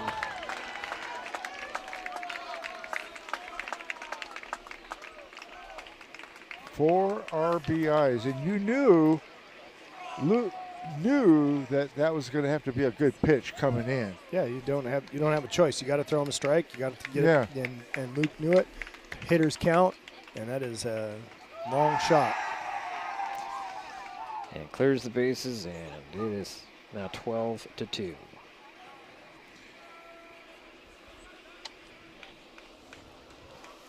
Should bring up Jimmy Womack. 2 out, nobody on now. But 7 are in. Pitch on the way. There's a strike. Yeah, Jimmy Womack is 0 for 3, flew out twice to center field and struck out. He was the first hitter of this inning. Pitch on the way. So second time up for Jimmy Womack here. Low and away, it's 1-1. Getting 2 out, 7 in for the T-Birds. They're up 12-2. Pitch on the way. Swing and a miss. Off speed had him guessing a little bit right there, and good pitch. 1 ball, 2 strikes to Womack.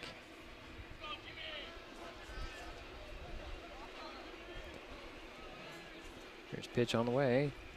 That one be ball 1 or ball 2, excuse me. Yep. Took a 1 hop away from everybody. Yeah, 2-2. Those are 2s out there. Lots of 2s. Number 22 at the plate. Yep. 2 balls, 2 strikes, 2 outs. Too bad it's not 2 on. Yeah. Here's a pitch on the way. Swinging a pop up. Is it playable? Nope. Count remains 2-2. To Jimmy Womack.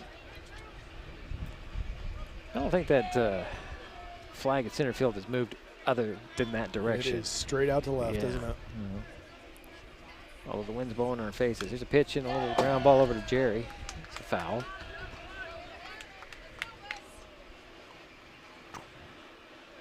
So the count remains 2-2. Again, 2 out, 7 in, and it's a 12-2 ball game. Here's a pitch on the way. That's going to be ball 3. So those counts out full.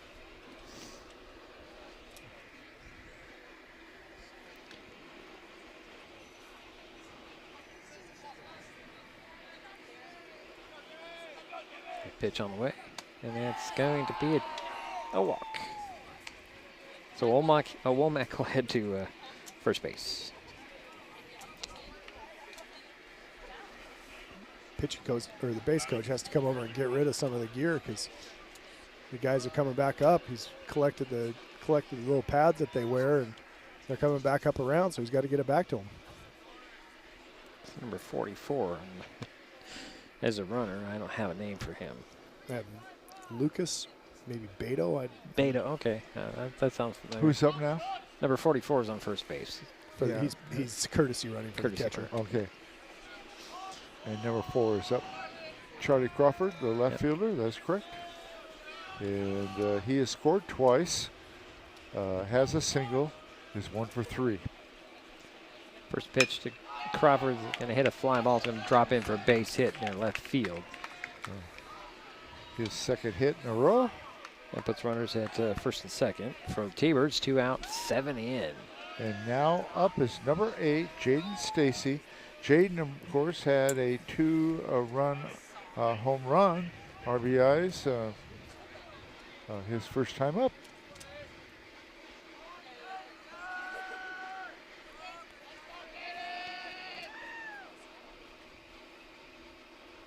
So 2 out, 7 in, 2 on. That's a strike. And that first pitch.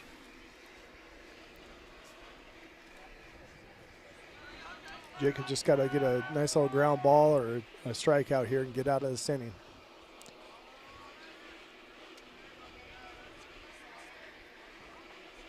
Stacy waits for the next pitch. Here it comes. Swing. Ooh, that one. Hit the home plate No, umpire. I didn't react. Caught most of the umpire on that one. Yeah. Wow. That's why he wears a face mask, Yep. right? Yikes. Yep. Gets your attention every time. Ring the bell, right? Yeah, I mean, those things have a ton of padding around Yeah, them, well, but it's still a still, shot. It's like yeah. getting a quick shot to the face, and it's you know it. Here's the 0-2. Runners go. It's going to be, throw to. Runners had gone, and it's now runners at second and third.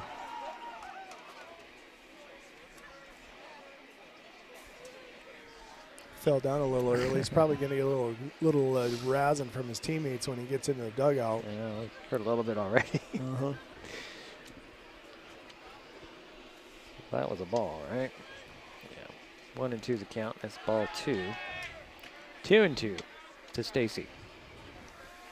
Again, Crawford is at second base. And is it Beto? He's at third. Yep. Pitch on the way. Swing, and they crown ball. This goes foul. The first base line.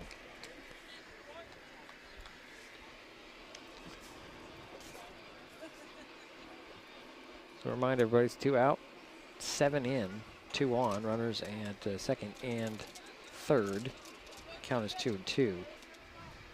And this is the 13th hitter up in this inning.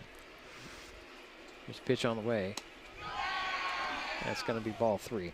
Count goes full.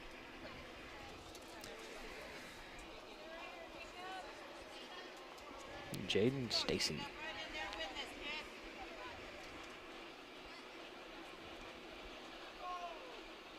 Count is full. Pitch on the way. Swing and a ground ball is fair up the third base line. Beto comes in to score. Here comes Crawford from second. He's going to score. And diving into second base is going to be Stacy. That throw is offline. So 2 more runs come in. It makes it 14-2. And that's the 5th hit for Tumwater this inning. Jaden Stacy has 6 RBI in the inning. And now up is your designated hitter, number 20, Conrad Blake. And Conrad is 2 for 2, 2 singles, scored 2 runs, and has been hit by a pitch. It's going to have another change here at pitcher, it looks like. Is it going to be Gunnar? Yep. Yeah, it looks like Gunnar Jensen's going to come in to pitch. Going to have some other shifts in the infield, it looks like. And we will get to that after this. We'll be right back. It's Mason Web TV, powered by HCC. Neighbors help each other. It's how community works, and it's how we do business at Hood Canal Communications. We know you count on us for value-priced internet, TV, and phone service, backed by friendly local support. Your hard-earned dollars stay right here as we invest in our community, our people, and smart technology. Hood Canal Communications, keeping our community connected while being a good neighbor.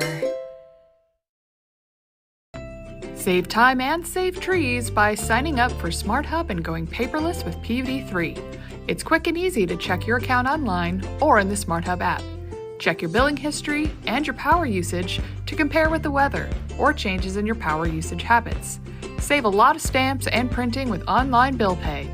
Last year, we saved more than $51,000 when customers went paperless. Learn more at pud3.org/paperless.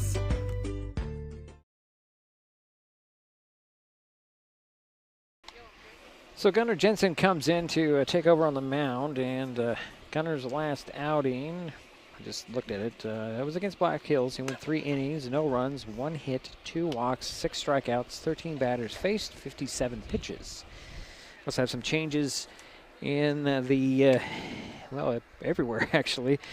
Zane Harding's over at third base. Ryan Brady remains at shortstop. Dalton McLean is at second. Cam Winan still at first. Silas Hoff is in left. Kingston Cahoon center. Jacob Jacoby in right field. And Brody DePoe remains the catcher. And Andy had to take a little quick break, so it's just me and Jerry for the moment. Okay, now up is a designated hitter, number 20, Conrad Blake.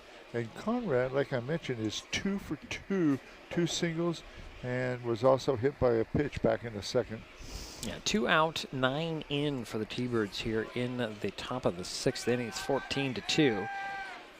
Jaden Stacy's at second base. And we're waiting for the first pitch to Blake. It's going to be strike on me. Oh, it's going to hit him. And Blake heads to first base, so runners at first and second for the T-Birds.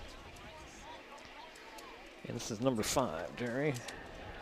Yeah. Chet Hopton. He did not bat in the Yeah, and this is his first time up in this game. So Andy's come back in. Runners at first and second now. Blake on first? Yep. Hit my pitch, right? Yes. You caught up pretty quickly, didn't you? Huh? You got caught up pretty quickly. Yeah, I thought my timing was good. So Hopton's the batter. He's waiting for the first pitch from Jensen. It's going to be low. Ball 1.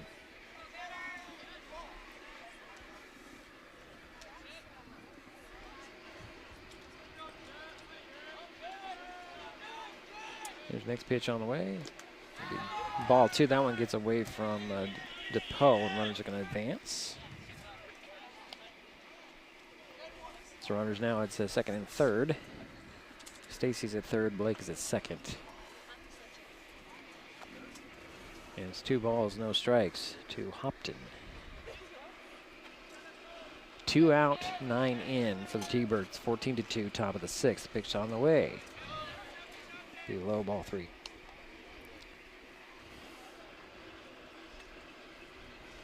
Three balls, no strikes to Hopton. Next pitch on the way from Jensen. Got to be a strike, and it is. 3-1. I like his shoes. Gold there. I notice weird things from time to time. Pitch on the way, swing and a miss. That's strike 2. If you're going to wear gold shoes, you better be really fast. Yeah, good point. It's not real gold, though, is it? No. Maybe the major leagues. Yeah. Count is full. Here it comes. And that'll load the bases on the walk. So the bases are loaded again. And this is number 19, Adley Goebel. Let's see, he was 0 for 3 against Aberdeen on the 15th.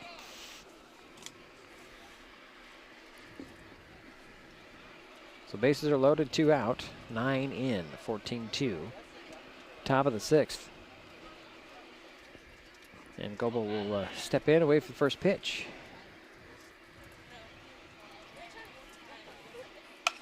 Hits a swings, and it's a deep shot out there to right field. And Jacoby gets under it and grabs it, and that will end the inning and stop the bleeding. We head to the bottom of the frame, 14-2. Shelton coming up. When life gets stressful, reaching for a vape might seem like a quick fix. But vaping can actually make feelings of anxiety and depression worse each time you vape. Nicotine tricks your brain into feeling rewarded, and the more you vape, the more nicotine receptors your brain creates. Over time, your body needs more and more nicotine to feel good, and when you can't get enough, you can experience withdrawal symptoms like anxiety, mood swings, and depression. Learn more at chooseuwa.org. Brought to you by Mason County Public Health and Mason County Substance Abuse Prevention Coalition.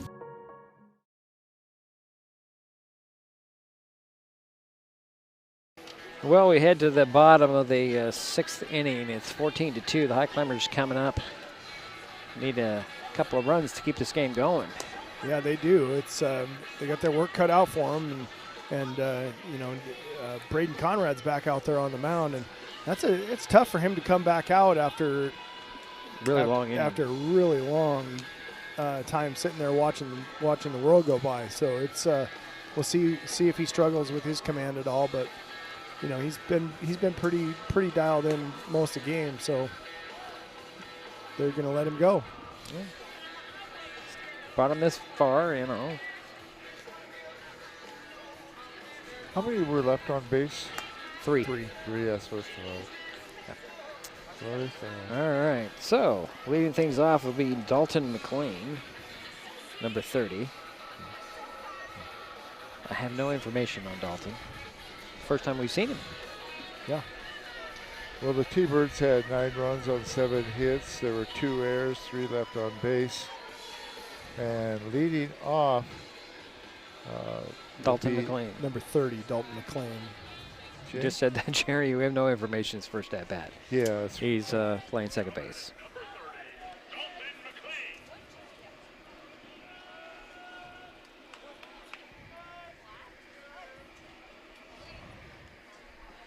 First pitch to McLean. Fastball. Just missed outside.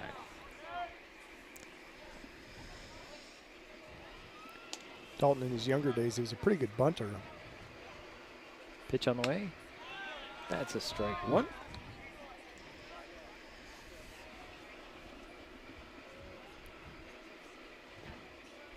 So 1-1 to Dalton McLean, leading things off. He'll swing and he'll hit the ball foul at the first base. You know, I gotta ask a question. Has there ever been a ball hit to those windows in the clubhouse? Well, maybe, but they have metal screens over the windows to protect them. So. Yeah, well, it's a ball too. I just first couple of seasons that I did baseball here, they had me in the window on the one in front of the coach's desk, and stopped using them when they put the screens up. Yeah. Pitch on the way, inside, ball 3. No, that's a strikeout. Oh, was it a strikeout? That was a strike? Yes. Oh, wow. Dalton was as surprised as you. I was really inside, so I don't know. Okay. But 1 away for the Highclimbers here. Umpire's probably, hey, I'm on borrowed time here. Let's get out of here. Let's go. Yeah, maybe so. I mean, 14-2. Didn't have a timer on that last half inning, but, you know. Here's pitch on the way to Silas Hoff. It's high. Ball 1. I was right. That was a ball, right? Yep. All right. Just making sure. Flip a coin, decide, I guess. Here's the next pitch to Silas. And that one hit him. Did it hit him? It did. Yep. Yep. So Silas heads to first base. So 1 on, 1 out, and here's Cam Winans.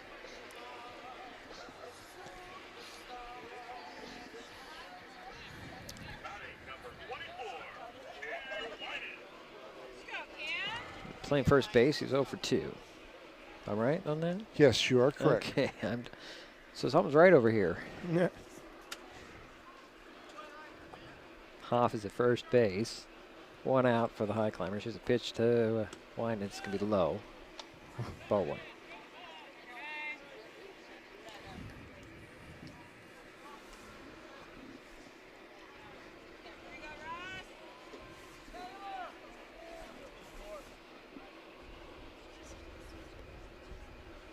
Next pitch on the way. Swing and the foul off the pool. 1-1.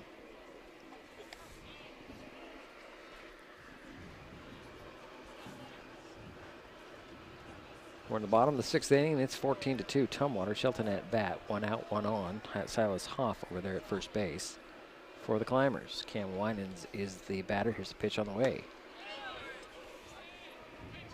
Ball 2, 2-1. You got to wait an extra long time to make sure that what you see is what the call is. Yeah, I got to stop second-guessing the guy behind home plate. Pitch on the way as I swing and a foul off again. So 2-2 to Winans. Again, 1 out, 1 on. Silas Hoff at first base. 2-2 count.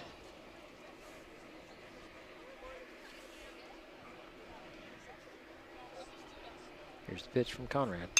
Others foul off. Count remains 2-2. Cam's timing that fastball up.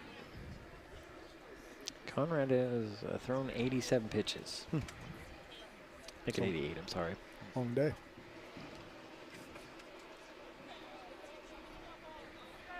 Again, takes his time, as he has all game. Here's a pitch on the way.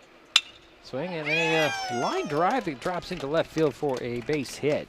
So the Highclimbers have runners at first and second now. It was a good hard single to left right there. Cam squared that one right up and shot it right through the gap out to left field. And now up is number 2, the shortstop, Ryan Brady, and he is 0 for 2, flown out to the left fielder, flown out to the shortstop.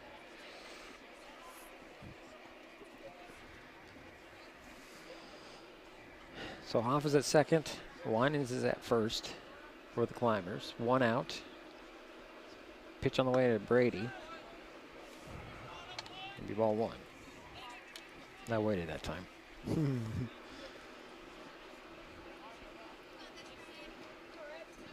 Depending on what Ryan does here at the plate, this could be the last batter the pitcher faces today. Here's pitch on the way. High. Ball 2. 2-0 to Ryan Brady.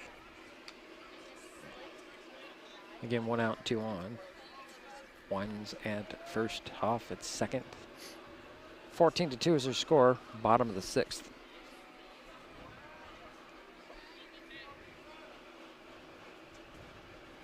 Pitch on the way. That's a strike. 2-1.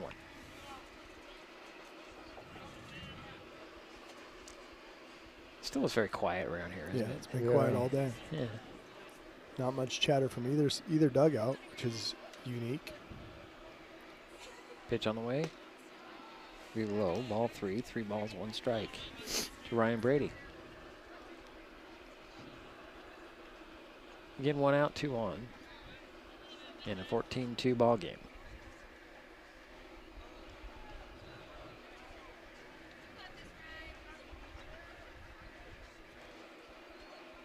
Next pitch on the way. Swing, and that's a foul off some of the off the HVAC unit. yeah, so kind of wonder about the shape of those things after a season. Yeah. So the count is full.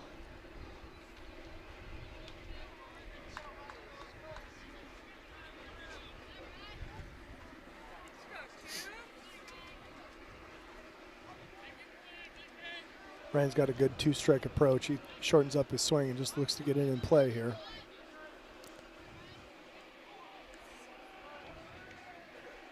Here's the pitch from Conrad. Inside, and that'll load the bases with the walk.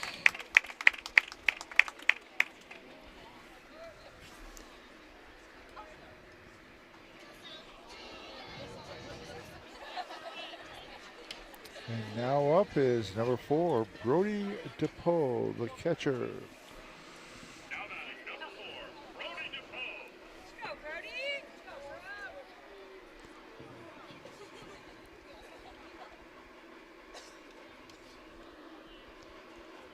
Conrad taking his time here. Yeah, they're announcing the change to the other dugout. Make sure that they got the lineup squared away. The umpire's squaring his lineup card away. Making sure everything's official. So you got Ryan Brady at first, Cam Winans at second, Silas Hoff at third for the Highclimbers. 1 out. And DePoe waits for the first pitch from Conrad.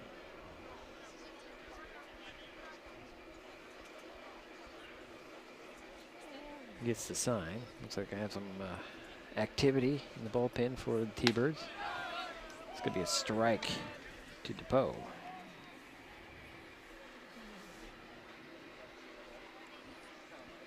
A long ways to walk, don't they, to get to that bullpen? Not sure where they're headed, but yeah, are they going to do it right there? Maybe. I don't know. Maybe they're not headed to warm up. I'm not sure. no, there's somebody out. Oh, is there somebody out there already? All right. I liked it when it was over here on the third base.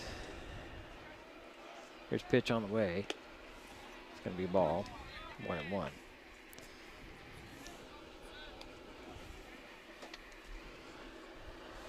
Can't see who's throwing over there for the T-Birds. It's too far away. Yeah. Can't pick those numbers up. Barely see him, actually. Here's the 1-1 from Conrad. Swing and miss by DePoe. 1-2. Again, 1 out, 3 on for the Highclimbers. Brady at first, Wine is second, Hoff at third. DePoe is the batter for Shelton. It's 1 down and a 1-2 count. There's pitch on the way. Swing, and that's going to be a foul off the third base or first base line, out of play. Nice job fighting that one off. Still 1 ball, 2 strikes.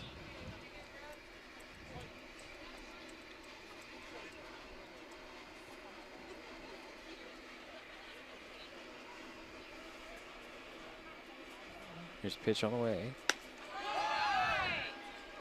And that's strike 3 and out number 2 for the Highclimbers. Here's Kingston Cahoon.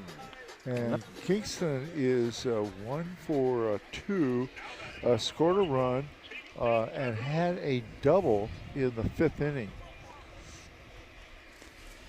Yeah, that was that shot down the left field line that he went sliding head first into second. Yeah. First pitch to Cahoon inside. Same pitch, dude. Ball 1. Our fan over here not liking the calls. Yeah.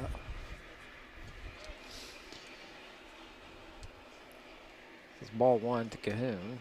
Getting 2 out, 3 on for Shelton here. Bottom of the 6th. There's a ground ball over there to first base. Covering it will be Conrad, and that will end the ball game with a final score of 14-2. We'll be right back. It's Mason Web TV, powered by HCC. When it comes to real estate, experience matters. For over 40 years, the Conklin team at Windermere has been helping Mason County buy and sell homes with care, dedication, and local expertise. We are Jeff, Andy, Shelby, Chrissy, and Laura, your neighbors, climber sponsors, and friends. Thinking about selling or curious what your home is worth, or maybe you're ready to find the perfect spot to call your own. Simply scan the QR code and drop us a line. We'd love the chance to connect and help make your next chapter a great one. If you're enjoying this broadcast, please give us a like on your favorite social media. Use the handle @MasonWebTV to find us on Facebook, YouTube, Twitch, and Blue Sky Social. Subscribe and follow Mason Web TV so you never miss anything. Also, thank our sponsors who are helping make this broadcast possible. They include the Port of Shelton, promoting possibilities and providing economic benefit to our community. Vape companies have a history of targeting teens. Now that they've been caught red-handed marketing to minors in Washington state and forced to pay millions in a major lawsuit, when it comes to your health, choose what matters. Choose you. Brought to you by Mason County Public Health and Mason County Substance Abuse Prevention Coalition. When the time comes for the assistance of real estate professionals, look to the team that has been consistently helping people buy and sell real estate for over 40 years in Mason County. Jeff, Andy, Chrissy, Shelby, and Laura from the Conklin team at Windermere Real Estate take great pride in our area and are proud sponsors of our community. If you are interested to know what your property might be worth or want to find just the right spot, scan that QR code and drop us a line. We'd be honored to help.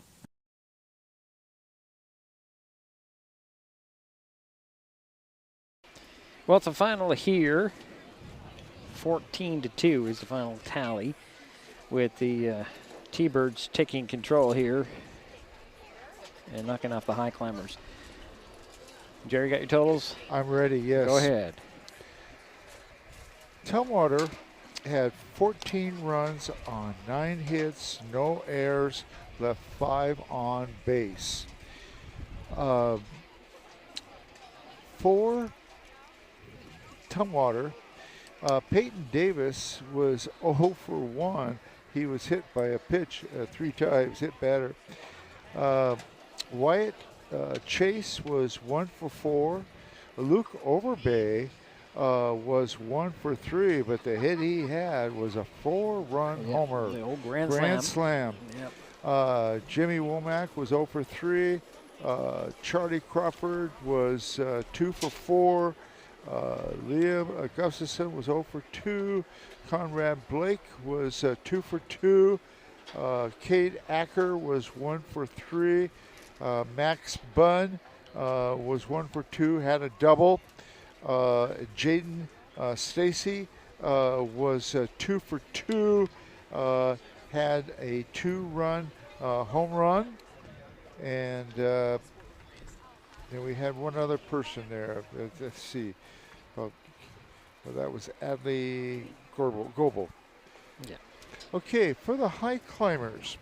The Highclimbers had 2 runs. They had 6 hits. They had 7 errors. I don't know what they have on there.